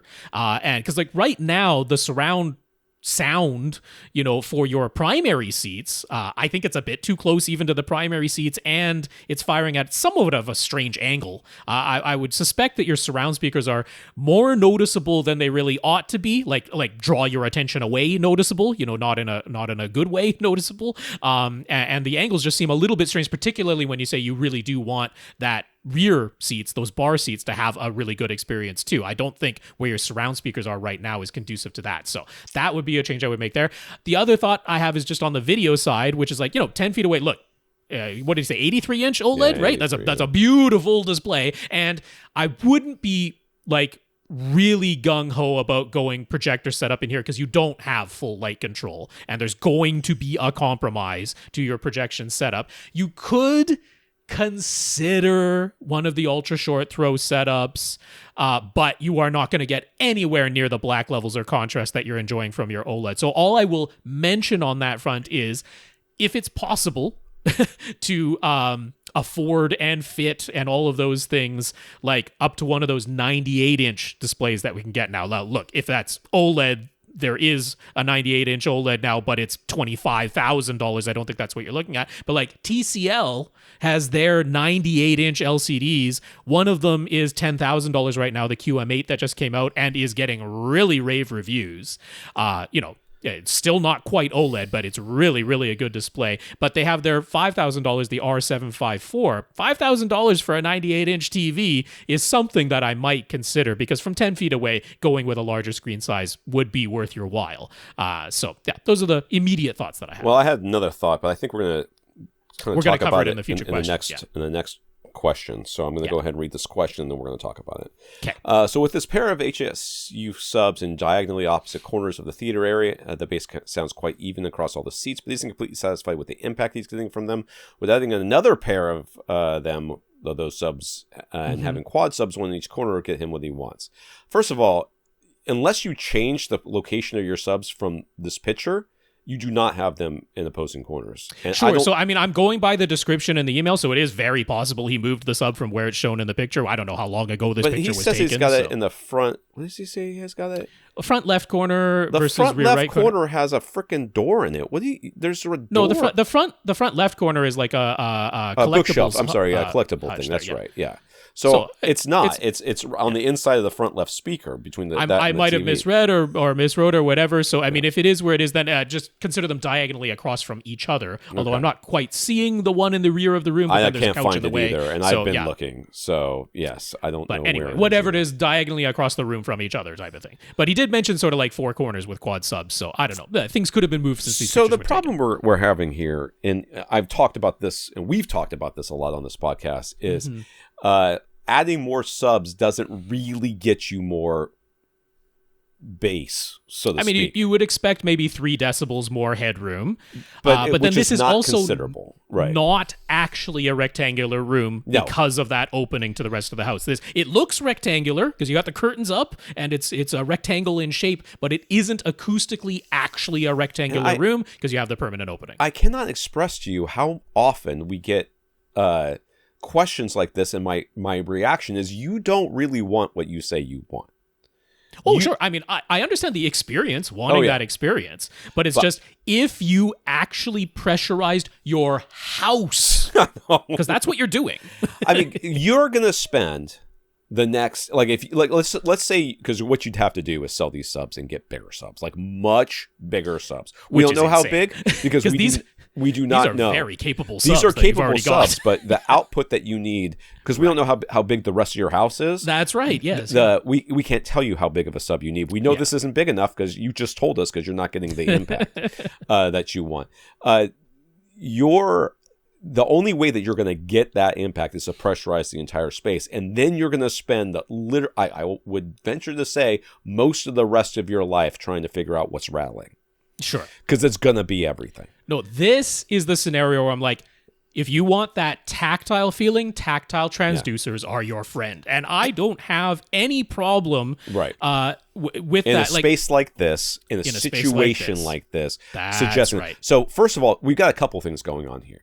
First, you've got speakers that you have wired incorrectly because you're trying to use them when you can't use them with your current receiver. Second, we're about to suggest tactile transducers to you because you need them to get this impact without trying to crumble the foundation of your house. Yeah, that's right. And probably of your marriage as well.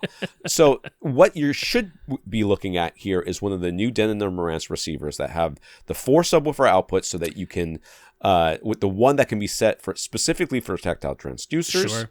You're going to get one of those that can power all the overhead speakers and the rest of the speakers in there too. Yeah, that ends up being a little bit of a challenge because unfortunately, in the current Denon Marantz lineup, there's the 11-channel models all the way up to the X4800 and its sister model over in the Marantz lineup, and then to go to one that does 7 floor level channels and 6 overheads, you actually end up going all the way to the flagship, the A1H, which is crazy expensive, right? $6,500.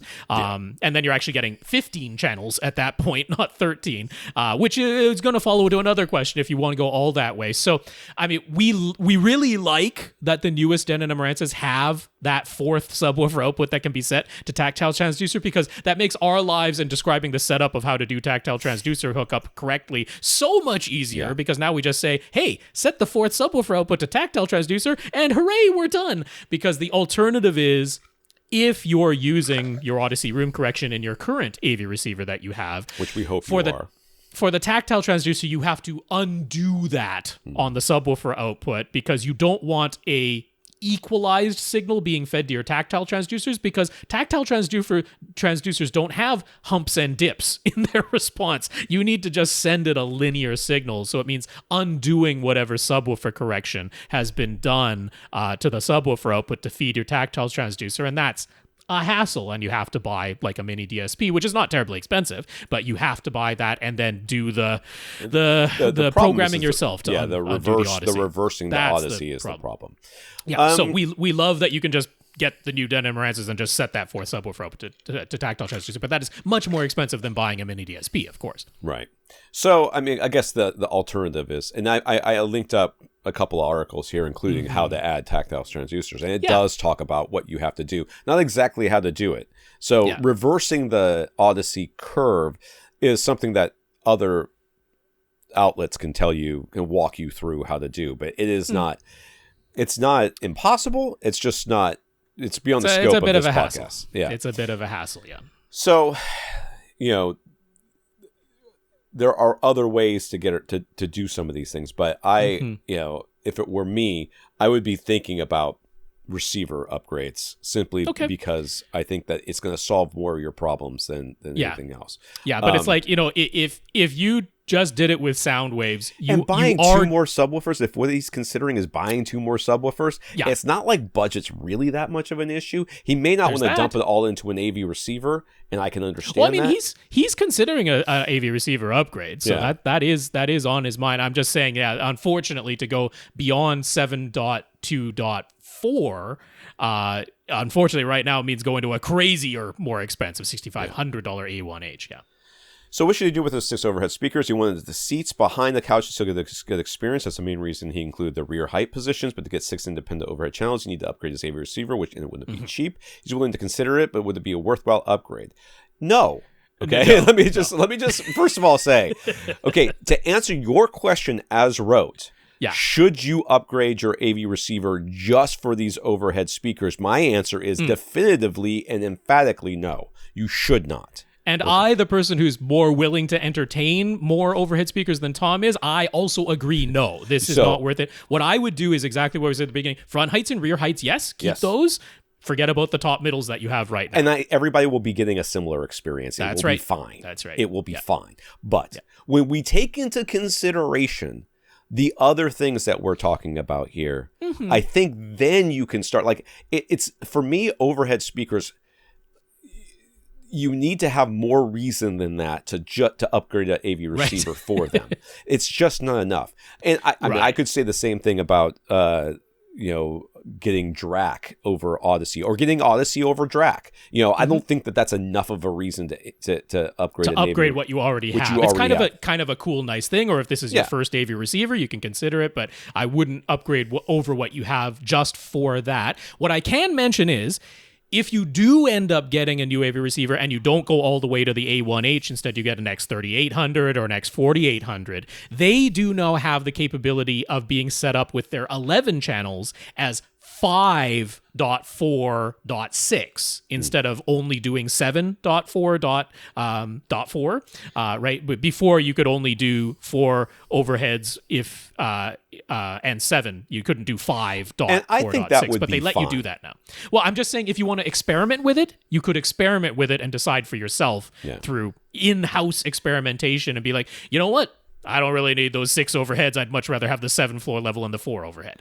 So you could experiment that. I think that would be the way I would recommend that you would go, rather than saying, I've got all these speakers already set up. Like, we're talking about the sunk cost fallacy, which I address all the time in my life and with my own life. Like, I find myself thinking that way too.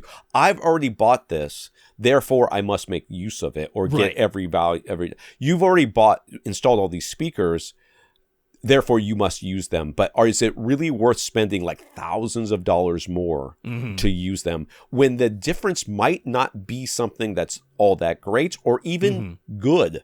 So I mean, I know we've talked about it a lot, but I used to have surround back speakers in my old theater when I lived in Jacksonville, and I ended up unplugging them because it just messed up my sound. In your case, you could get this, what Rob's talking about, a 5.2 7.2.6 overhead Yeah. or 7.2.4. That's right. And then experiment with both those two configurations and go, which one sounds the best to me? Right. And then just because I guarantee you one of those are going to go, I'm not noticing those speakers. It might be the top middles. It might be the surround backs. But in one of those two those configurations, you're going to be like, it sounds exactly the same no matter whether I've got those things on or not. So I would consider doing that. And then and then whatever speakers you don't use, just sell them.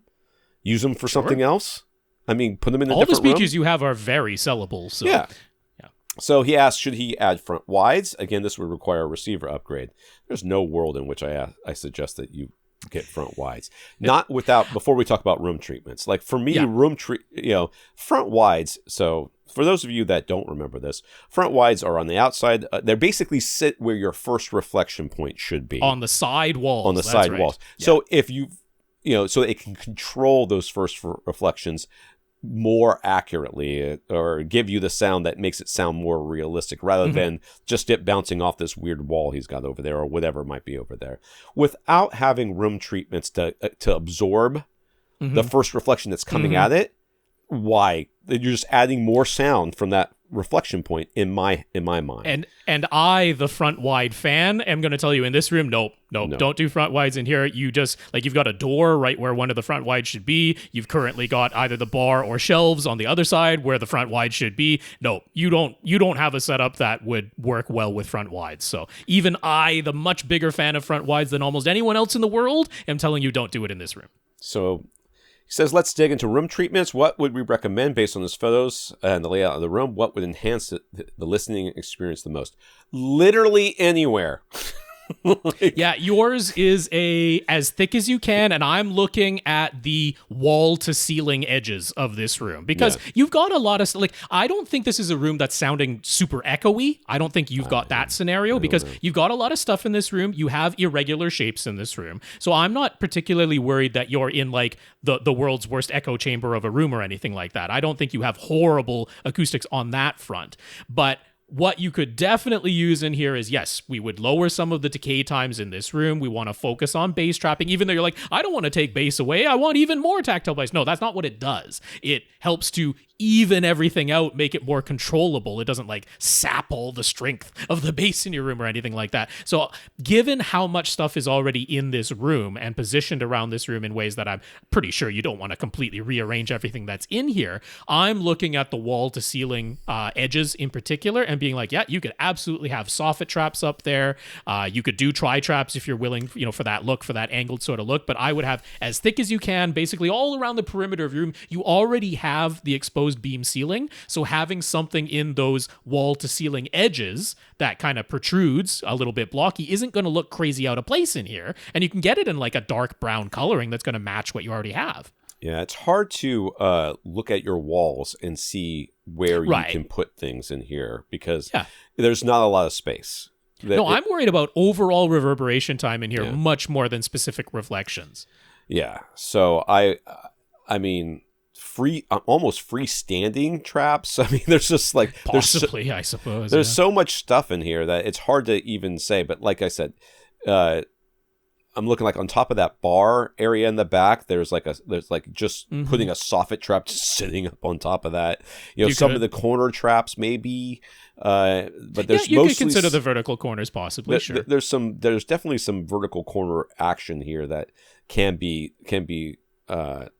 You could. But I'm just thinking aesthetically, soffit traps. I'll link you up to get soffit traps. You don't have to buy those. You could consider building your own. It would be much less expensive to build your own. But I just look at that idea because that could make a very noticeable, measurable difference in this room without having to be a crazy eyesore that looks out of place. Yeah. So I think that's what I would. I just don't see any place on your walls where you can put stuff. That's right. Yeah. So you're just going to have to do what you can, and as much as possible. I mean, really, as many places as makes sense to you, because you're not going to get close to that 30% that we always talk about. But you definitely have those wall to ceiling transitions. I think that could work really well.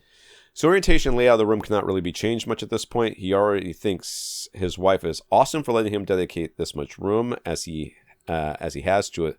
it being a theater-like experience, but are there any further tweaks to the setup that would improve things? With a more detailed calibration process for the speakers, you'll better results.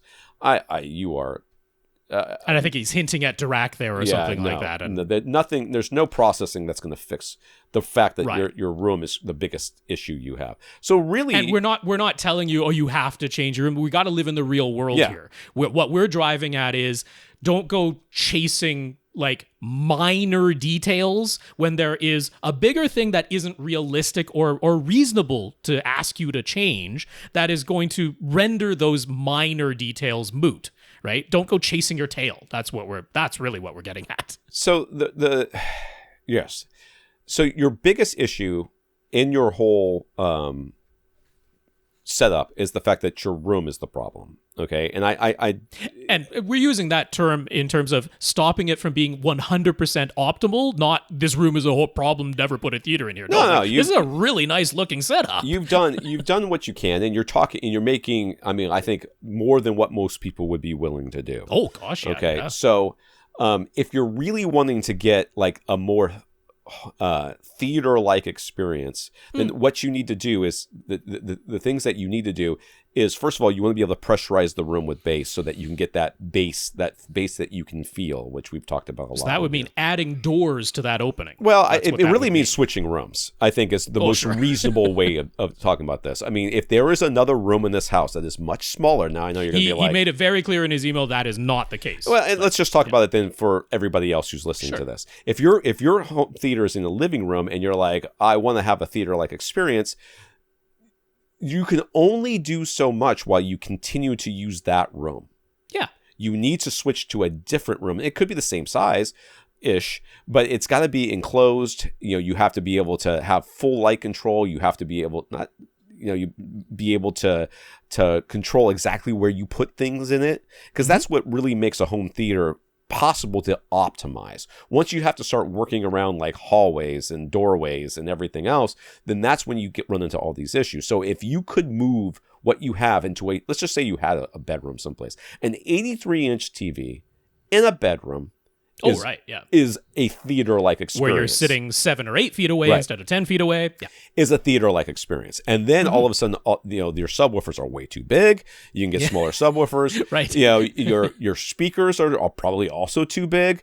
And then you're able to get all this stuff in there as well as get a true theater-like experience. So with what you've done, I think that you like Rob said, you've made as many of the big changes that you can make other than room treatments without, with as little compromise as possible. What Rob said earlier, and I agree with, is, and this happens in cycling all the time, people start chasing what they call marginal gains. Oh, it's a marginal gain, right? So they'll spend, like, this is not a joke, like on your derailleur in the back, which shifts your chain around, there's these 2 little plastic wheels, right? And that's just helps guide the chain through the gears as you're shifting. There's these ceramic oversized gears that you can buy for these things, and the triathletes in particular, but people who really are trying to maximize their setup, they'll buy these things and think, wow, they make this is a marginal gain, and they'll spend quite literally thousands of dollars on it, more than you would spend on a bike on this little stupid wheel thing. And I've dealt with them before, and they just make everything worse, right? As far, I mean, they roll easier or whatever. They have ceramic bearings and all these other things. But the reality is, it doesn't actually make that much difference for how much friction there is in the system. And at the same time, it just causes other issues. So if you were to say, oh, I'm going to, I still want to get this bass I can feel. I still want to be able to pressurize my space. I'm still in my subwoofers. I'm going to Power Sound Audio. I'm buying the biggest ones they've got. Okay, you would then get what you asked for, which in the analogy I'm using, less friction for the people who ride these wheels, but then you would get other issues. And in your case, you would get the bass that you can feel, but then you would get all the rattling and God knows what else would be going on. And no one else being able to be anywhere else in the house while you're watching a movie. No one can carry on a conversation. That wasn't what they signed up for. Yeah. So, I want to stress, I really like setups like this, okay? I think people get overly in their head about, I want this, like, bespoke, dedicated theater. I don't have the room currently to do that, and I want to try and get as close to that as I possibly can in my open living room. And it's like, just be realistic about what it is you're actually going to do, because this is a wonderful set. This is way better than most people have in their houses. And so, I would do the minor tweaks. I would consider a screen size upgrade, because you don't have to be insane anymore to get what is honestly a kind of insane TV experience. And I would widen out your surround speakers, and I would simplify your overall setup by removing the top middles. And I don't really think you need to buy anything else. Tactile transducers. There you go. Yeah, and we see this a lot too in home theater, where people are like, I've done all this stuff. What else can I do to make it sound better? That's right. And we're like, I mean, nothing really. You're like, you've done 90 to 95% of what you can do to make it sound right. So the other 5%. He mentioned in his email this idea. Oh, there's always more you can do to improve. I'm like, I am starting to feel like that's kind of a fallacy. There's kind of an end point. That's what people who are selling you will tell you. Okay? Yeah. They're selling stuff to you, and they're like, oh, you can definitely make it sound a little bit better. I will agree. You can always spend more. Oh yeah, that is always possible. But you start getting nothing in return for that expenditure. Absolutely. Jay, to start off, Jay heard Terry's shout out to GoldenEar last week, and Jay just wanted to echo Terry's praise for their customer service. Going back a ways, before Sandy Gross, the founder of GoldenEar, sold the company, he actually called Jay on the phone just to answer a couple of questions he had emailed them, and thankfully, after Sandy sold the company, they kept up the high level of customer service. Okay, I'm sure I heard that on the podcast that I didn't listen to. Jay bought a pair of Triton reference towers 2 years ago, and just recently he couldn't find their power cords. He emailed them to ask what he should buy or how much GoldenEar would charge. Chet, the same fellow who helped Terry out last week, responded right away with an Amazon link if Jay just wanted to buy his own, but he also offered to send a pair of replacement power cables for free, and that's to Canada. That's right. Shipping. What are you doing over there? There must be a doggo beside Tom. She's doing something. Cut it out. Being loud. So it's nice to know they care about their customers and stand behind their products. He can understand that maybe they're not our favorite speakers for the way they sound, ? But he feels loyal to them as a brand, and the customer service is a part of the reason why. So A, I love hearing about the excellent customer service, and B, I have said multiple times on this podcast, I personally like the way GoldenEar speakers sound. I will say, and they won't refute this because the measurements show this very plainly, they aren't completely flat linear. They aren't completely even wide response. If you're only following the Harman guidelines of what speakers ought to be, then okay, they don't quite match. But I've always said, just subjectively, when I listen to them, I like GoldenEar speakers a lot. They please me. So the reason why people think we don't like GoldenEar, and maybe me in particular I don't like GoldenEar, is because I don't like having to qualify certain statements. Yeah. So people are like, okay, I've got GoldenEar and I need to get a center channel, and I can't afford the GoldenEar one. So which of these I should get? I'm like, I don't know, none of those, because GoldenEar has their own sound, and you should stick with that. And I can't give you like accurate and I would say replicatable advice, right? I can't say to you that, if you get this RBH, which is very, very flat, then a Pyrian or something like that, that you will, or Send, that you will have a good experience, because it could be, but you could not. And that's why I tend not to recommend GoldenEar, because it's like, and if you're an iPhone user, you know all about this. Once you get into the iPhone ecosystem, like, you're stuck there. You can't get out of the dang thing. It's hard. So it's the same thing with GoldenEar, which is fine if you like it. As long as you like it, then it's fine. The problem becomes when you're like, well, I wanted to change my surround back speakers to something else, or my my center channel to something else, because I don't like this particular GoldenEar one. Which should I do? I'm like, well, you got to buy another GoldenEar one. Anyways, I don't know who we're talking about now, but here we are. So 3 years ago, he got it in mind to do a gut and rebuild of his theater room. It was supposed to be a 6-month project, but it's only reaching conclusion just now. What was he thinking? I was thinking that he was going to do it in 6 months, which is unreasonable. Part of the rebuild, including making MDF backer boxes for his Atmos overhead speakers. He's using GoldenEar HTR 7000 in-ceiling speakers, which even he can admit are overkill for Atmos effects. He went for the optimal backer box proportions, 1.5 cubic feet of internal volume. They wound up weighing over almost 70 pounds each. Last episode, Rob and Lee talked about how base extension for Atmos overheads really isn't a concern, and we aren't the only people to have made such a comment. Despite how much he spent on his in-ceiling speakers, he can't help but agree. He can admit that he grossly overspent and went to a lot more effort and work than was really necessary. But now that it's done, is there any sign that a lot more effort will go into the overhead effects and use of overhead speakers in the future movies? Will Atmos music make it all worthwhile? Will some other codec make his overhead speakers more valuable, or are the overheads simply doomed to always be a bit underwhelming? All right, let's like really put on our future, our looking forward caps here. Let me explain to you what it will take for your overhead speakers to become important in your system, or important enough that you should like consider strapping like tower speakers to your frickin' ceiling, which is what you're kind of asking about here. There's a Black Mirror episode where the person is in bed or whatever, and they open their eyes and their walls just light up with TV ads, wall. Right? And if they close their eyes during the ads, they're asked to reopen their eyes to see, because they're supposed to see the ads. They have to see the ads for whatever. I don't remember the episode all that well. I think it had something to do with a treadmill. I don't really remember. Anyways, if your walls and every wall of your house becomes a screen by paint or by whatever, however they end up, 3D printed or, inkjet printed OLED panels are now wallpaper that you put all over your house, including your ceiling. And when you're lying in bed, you open your eyes and your ceiling lights up into an image that you can watch as if you were watching a regular TV.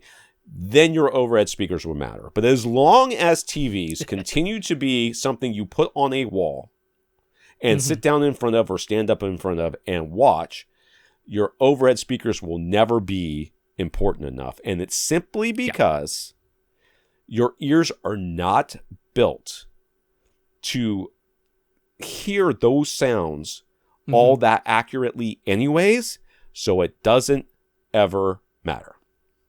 Yeah, no. They will always worry about the front three speakers way more than any of the other speakers, and you aren't. I know it's the newest thing we can do in our home theaters. It's adding more speakers than we ever had before. If we put them up there, we kind of want to notice them and say it was all worthwhile. But like sounds coming from above you is never going to be anywhere near as important as sounds coming from in front of you. So, yeah.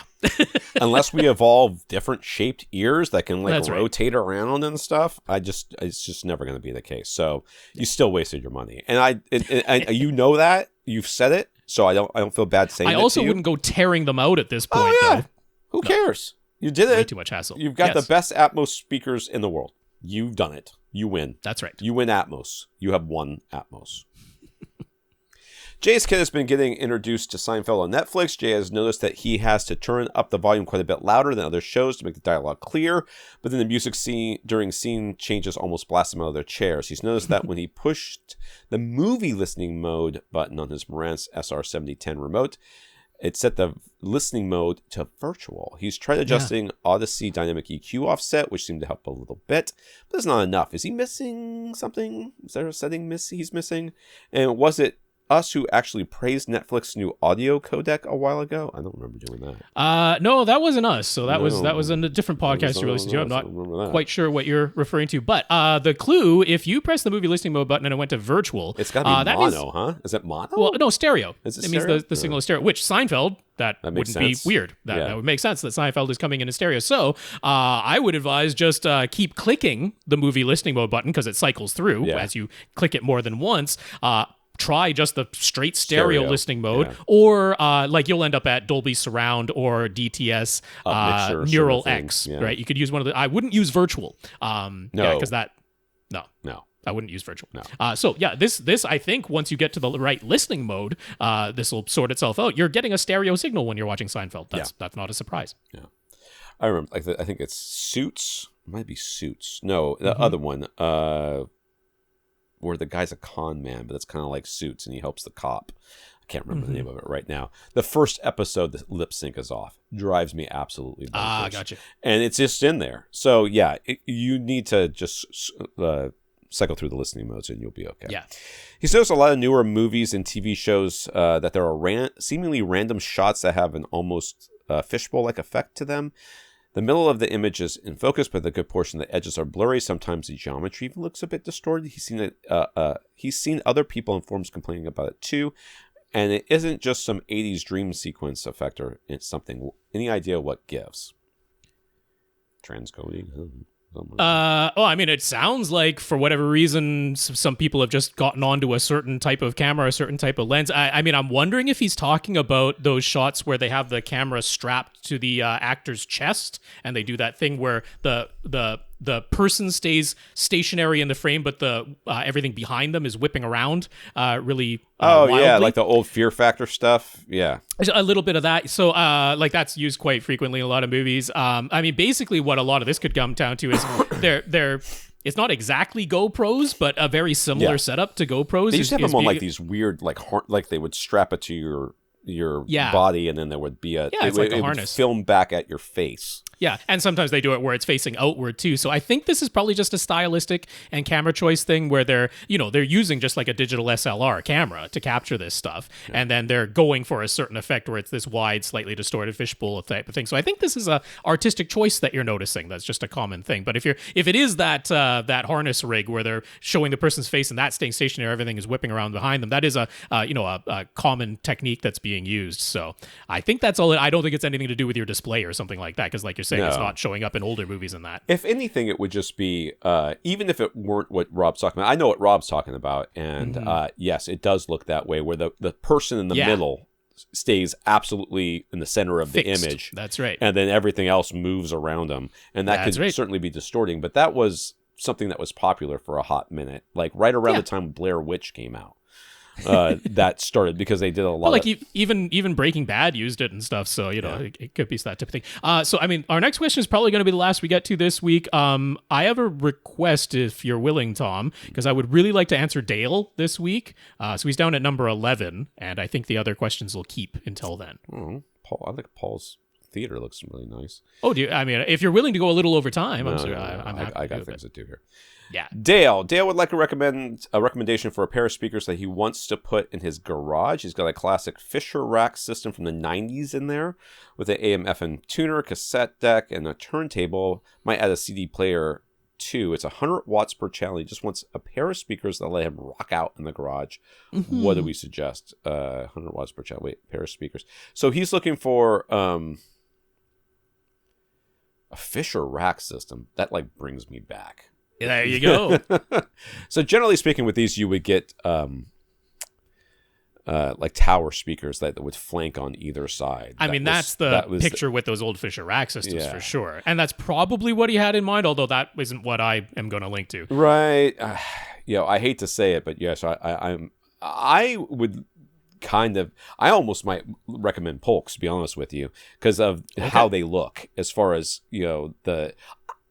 for me, in this situation, because you're going to be in a garage, right? And I want to pretend that the garage is AC and it's not in Florida, because anything in Florida, if you take it out to your garage, it's going to die. I mean, quite quickly. Electronics do not like being in all that heat. So I'm going to pretend that it's an AC space, or at least it's not in such a place where it's going to be immediately disintegrate. I would be actually looking for something that looked good next to the rack or near the rack, even though that's not the way you should set it up. Okay, so everything about these old these all-encompassing systems. First of all, there was no such thing as subwoofer. Second of all, they always pictured them with the rack in the center and the two speakers on either side. And I'm going to be honest with you. I have seen those throughout my years, when I was young and stuff. I've seen those in people's houses. They have never not been in that configuration. They have never not been there. They've always been essentially a mono setup, because the speakers are 3 feet, not even 3 feet, 2 feet apart from each other. They're 17 inches, the width of maybe 20 inches apart from each other. So you shouldn't set it up that way. You probably are. So if you're going to do it that way, then you should get something that looks good next to the rack. So I think you should almost measure the rack and then look at the specs of the speakers and then try to get something. And there's lots of good stuff out there. The Polks that we talked about earlier would, if they got something in there, choice. I think would be fine. They're probably not that expensive. I don't know how much Polks cost these days. I mean, the Reserve and Legend are getting up there, but they have tiers below that. That would make sense. It's in a garage. All you're really looking for is volume, and Polks in particular kind of used to always fit that description. They were kind of bass heavy. And they were very, very forgiving of placement. Yeah. You could get a nice, broad, even sound out of them very easily. I mean, I'll mention, thinking back to the sort of the classic look that went along there, JBL has their L100 Classics that look like those. Now, those are not cheap, all right? Yeah. Those are like $2,000 each type of price range, so, but like those JBL Classics have exactly the look that you probably have in your mind. So that could potentially be an option there too. But in terms of, this is a garage setup, so I was actually thinking indoor-outdoor speakers. Yeah. And I was thinking lower price because I think when he's got this classic system, I don't know. I mean, he didn't give a ton of specifics. So I had it in mind that maybe we're going to go something that is suitable for indoor-outdoor conditions and doesn't cost a crazy arm and a leg. So a really nice choice right now are Dayton's IO8 XT speakers. It is an 8-inch woofer in there. They have lots of bass. They're nice and efficient, and they're $175 each. All right, so we are talking $350 a pair, but it's not, going outlandish. They have a bracket that you can use. So I'm, again, garage, I don't know. Maybe they aren't going to be floor standing. Maybe you wanted something you could mount up higher in there, get them out of the way. You could definitely do that with these Dayton IO8 XT speakers. And they sound darn good, and they have nice bass extension, and they're completely weatherproof. They're completely sealed. They actually use a passive radiator on the back to get even more bass output. But there's a cover that goes over the back to cover up the speaker terminals, which are spring-loaded. So yeah, those are a speaker that I quite like to recommend. They shouldn't totally break the bank and will sound really good. They just don't have that classic look. But if the idea was to get them up and out of the way, they'll totally work. If you just needed something less expensive than that, then Outdoor Speaker Depot does have their AP650s. Those goes for $195 a pair, so more affordable. That is a 6.5-inch driver, as the 650 and the name implies. But a similar idea. They're completely sealed, weatherproof, has a bracket, spring-loaded clips, so easy to drive. So those are a couple of options that came to mind first when I'm talking about a garage. All right, I started scanning forward here. Excuse me. Dale is finally setting up his dedicated home theater room in one of his spare bedrooms. It's a hardwood floor in there, so he bought a rug. The proportions of the rug are like the same aspect ratio as the dimensions of the room, but smaller. The initial idea was to center the rug in the room and then have an even reveal on all 4 sides. Now, I cannot express to you enough, to everybody else who's out there, plans only last until you take the first step of what you're doing, okay? I cannot tell you how many times I have sat down and done the math and figured out everything, ordered all the stuff I need, then start working and immediately realize I had made a mistake very early on and everything is wrong and I have to either send everything back or just rebuy a bunch of stuff. It's always like this. So learn from Dale, first of all, and listen. Listen and learn from Dale, because this is a tale as old as time. Sure. So, and it's funny too, because my wife and I are talking about rugs. We had a big fight already. Not a big fight, but we got in an argument about it because I was like, I've already suggested some rugs. And no, you never did. Okay, whatever. So he discovered that if he positions the rug the way that he was hoping, which is centered in the room, because it's the exact same aspect ratio, so it'd be centered in the room, it's thick enough that one corner interferes with the door opening on the right rear corner, and if he slides the rug far enough forward to just clear the door, his TV stand would partially be on the rug and partially on the hardwood floor, making it uneven and tilting upwards slightly at the front. For the moment, he has turned the rug sideways. It basically fits perfectly from wall to wall on the sides, and then it leaves the exposed hardwood floor at the front and the back of the room. So I'm this rug must photograph not as good as it looks because it looks like a mess. But I'm pretty sure it looks. Oh, I'm pretty sure in person it'll look nice. Yeah. So should he leave the rug oriented this way, or as it is, or adjust the position to some other way? He's concerned about what would be the best acoustically speaking. So acoustically speaking, what you really want to do is have that rug between you and your center channel. Okay? That's right. So as long as the rug is between you and your center channel, you're good to go. If it were me, I would slide it all the way to the front of the room. Like, turn it so that there is a reveal on either side. I don't so think it's like, I really don't care. To be honest with you. There you go. Yeah. I don't care if you do it horizontally or vertically in this case. Yeah. Just slide it all the way to the front of the room so that it's sitting underneath your speakers, which then basically decouple your speakers from the floor. Which makes that a little bit easier. Well, he did mention he's going to wall mount his front speakers anyway. Whatever. So but it also makes running wires suddenly a lot easier. Yeah. Then you can just run the wires underneath the rug to wherever you're gonna go, and the back of the room can have all hardwood floor, which is where this door is, anyways. Mm-hmm. If it were me, that's what I would do in this situation. I see what you were trying to do, and my wife and I are already having these discussions about the rugs that we're talking about. Because she's like, "I want to put a rug here." I'm like, "Well, we got to think about where chairs are going to go, and we got to think about, because the rug's supposed to outline kind of the space that you're in the so whatever, that's a whole nother thing. But yes, I would slide it to the front of the room, put my furniture on and my speakers. If in your case you're not doing it, but in my case I would put my furniture and my speakers on top of it, and then have the back of the room just have exposed hardwood. Yeah, I'm completely in agreement that I would like either way, because I mean, you can clear the door. So let's say you turn it so that the rug is longer than it is wide, and you're going to have a reveal on either side. I would slide it all the way to the front of the room, because that way you don't have the unevenness of the TV stand. It'll all be on the rug. It won't be half on the rug and half on the hardwood. The TV stand will be entirely on the rug, and then it'll definitely clear the door at the back. But I'm envisioning maybe if you do that, you end up with your seats half on the rug and half on the like the rear feet of your seats end up on the hardwood, and the front feet of your seats end up on the rug. I don't know if the dimensions would work out exactly that way. So I would do this on the practical side, which is the rug needs to be, exactly like Tom said, between your front speakers and you. That's where the rug needs to be on the floor. So as long as we achieve that, and then on a practical level, just have, if something is standing on the rug, all of it is on the rug. And if something is standing on the hardwood, all of it is on the hardwood. And whatever gets you that is what I would do. And I'm not worried about having some of the rug at the back of the room. That's not important for the acoustics. I completely agree. Okay. For optimizing the precise placement of the TV and seats, should he base his resting eye line on this reclined position or an upright seating position, or somewhere in between? Where should his resting eye line intersect with the height of the TV? And for working out the precise distance, again, reclined, upright, or in between somewhere. If he wants a cinematic experience, what's the ideal distance for a 65 to 77 inch screen size? I wrote about this a bunch, and I don't understand who on Reddit decided that your TV needed to be at like the height of your eyes should be in the middle of the screen, because it puts your like some of these TVs like almost on the ground. It's ludicrous, and you're looking down your nose at them if you recline at all. And even if you, first of all, who doesn't recline? Okay, I don't care if you're. Yeah, if you have a seat that reclines, then you probably even recline. if you don't have a seat that reclines, who sits upright and watches TV like some sort of psychopath?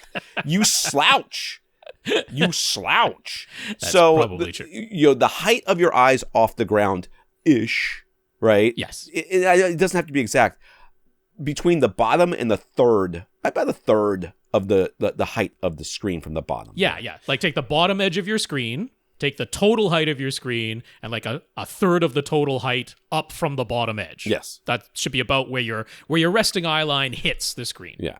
And yes, your resting eye line will be slightly upwards. Probably angled slightly up. Yeah. And I mean, what I would always do in terms of determining like distance from eyes to screen and what my resting eye line is, like, just how do you sit? Right? Like, you probably don't sit with the recline as far back as it can possibly go, like as close to just lying in a bed as it can be. That probably isn't the way you watch your movies and TV. And you probably don't watch it without at least the footrest up and it, ever so slightly tilted back the way that a recliner does. So, I mean, whatever way you sit when you watch a movie, that's the position. So I'm sure that's in between the extremes of what your recliner can do, right? So that would be the answer, is somewhere in between. But whatever your normal position is, that's what you base it all on. Yeah. And then what would be the distance like for me? I talk about liking about a 45-degree field of view. There's actually a really sort of easy rule of thumb when it comes to typical screen sizes. When we're talking diagonal screen sizes in inches, you can do a really easy thing, which is like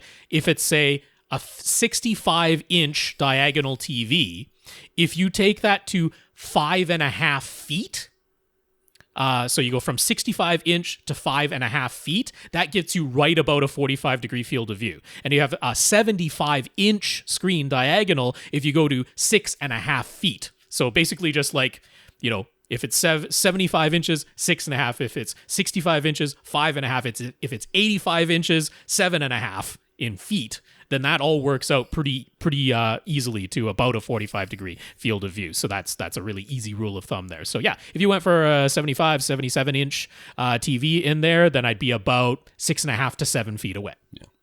So you came across a deal at Costco on LG 77-inch C2 OLED. It's $2,200 with an extended warranty included, so he couldn't resist. He already had the TV stand that he wants to use in this room, so he quickly set up the TV on its included tabletop stand just to check out this image right away. He's discovered that he now has no place to fit his B&W CMC2 center speaker. The shelf space below the top of the TV stand and above his receiver is just a little too short, and the speaker physically cannot fit there, and the TV's tabletop stand is much too short to put the center below the TV. What should he do?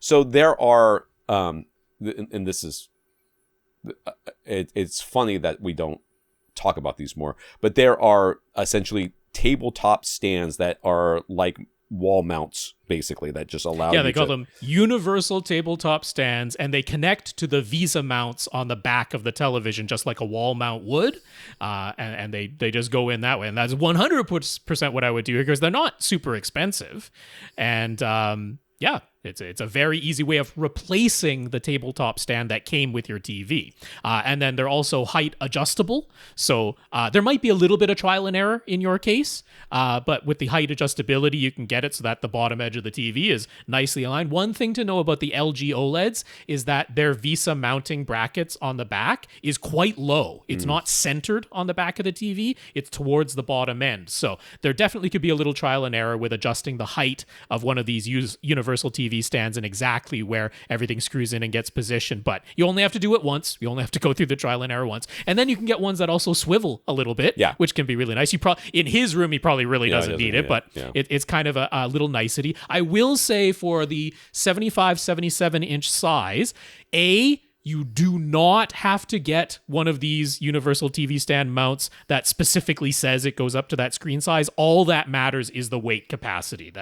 Don't worry. And the LG OLEDs are quite light in weight, even at the 77-inch size. So that isn't a concern. But I will say I do like getting the TV universal stands when it's a larger screen size like this that do have a bit of a wider base, because some of them have quite a small little base, and it can get a little tippy. Like if you have anything that leans down on the top edge of the TV, it's not bad, but you really I want just like the ones to that are make a sure little you bit protect that, because I have seen, as I'm sure everybody has, videos of people setting up their TV and just have it going and falling over, or some kid or throwing a ball and it hits the TV and the TV wobbles and then falls forward and stuff like that.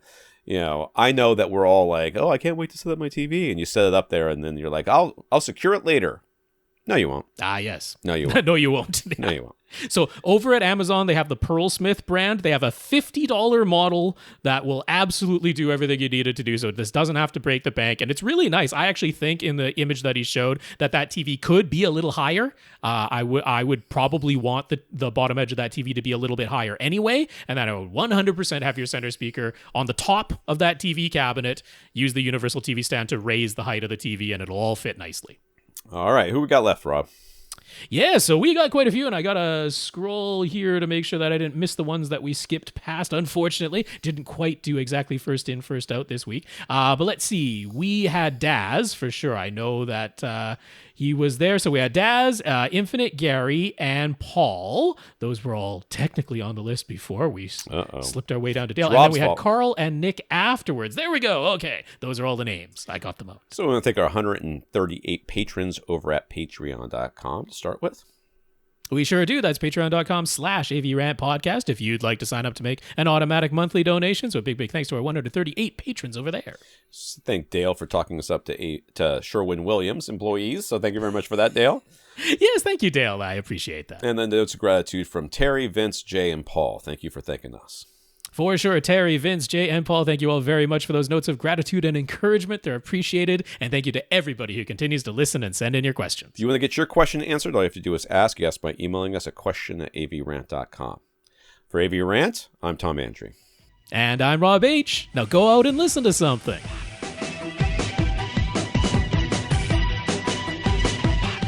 Want your question answered? Send it to question@avrant.com.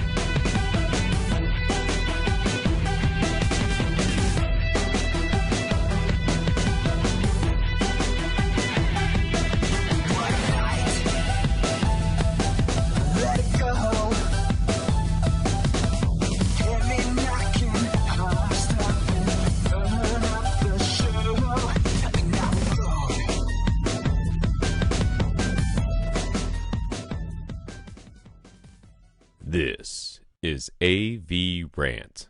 Now go out and listen to something.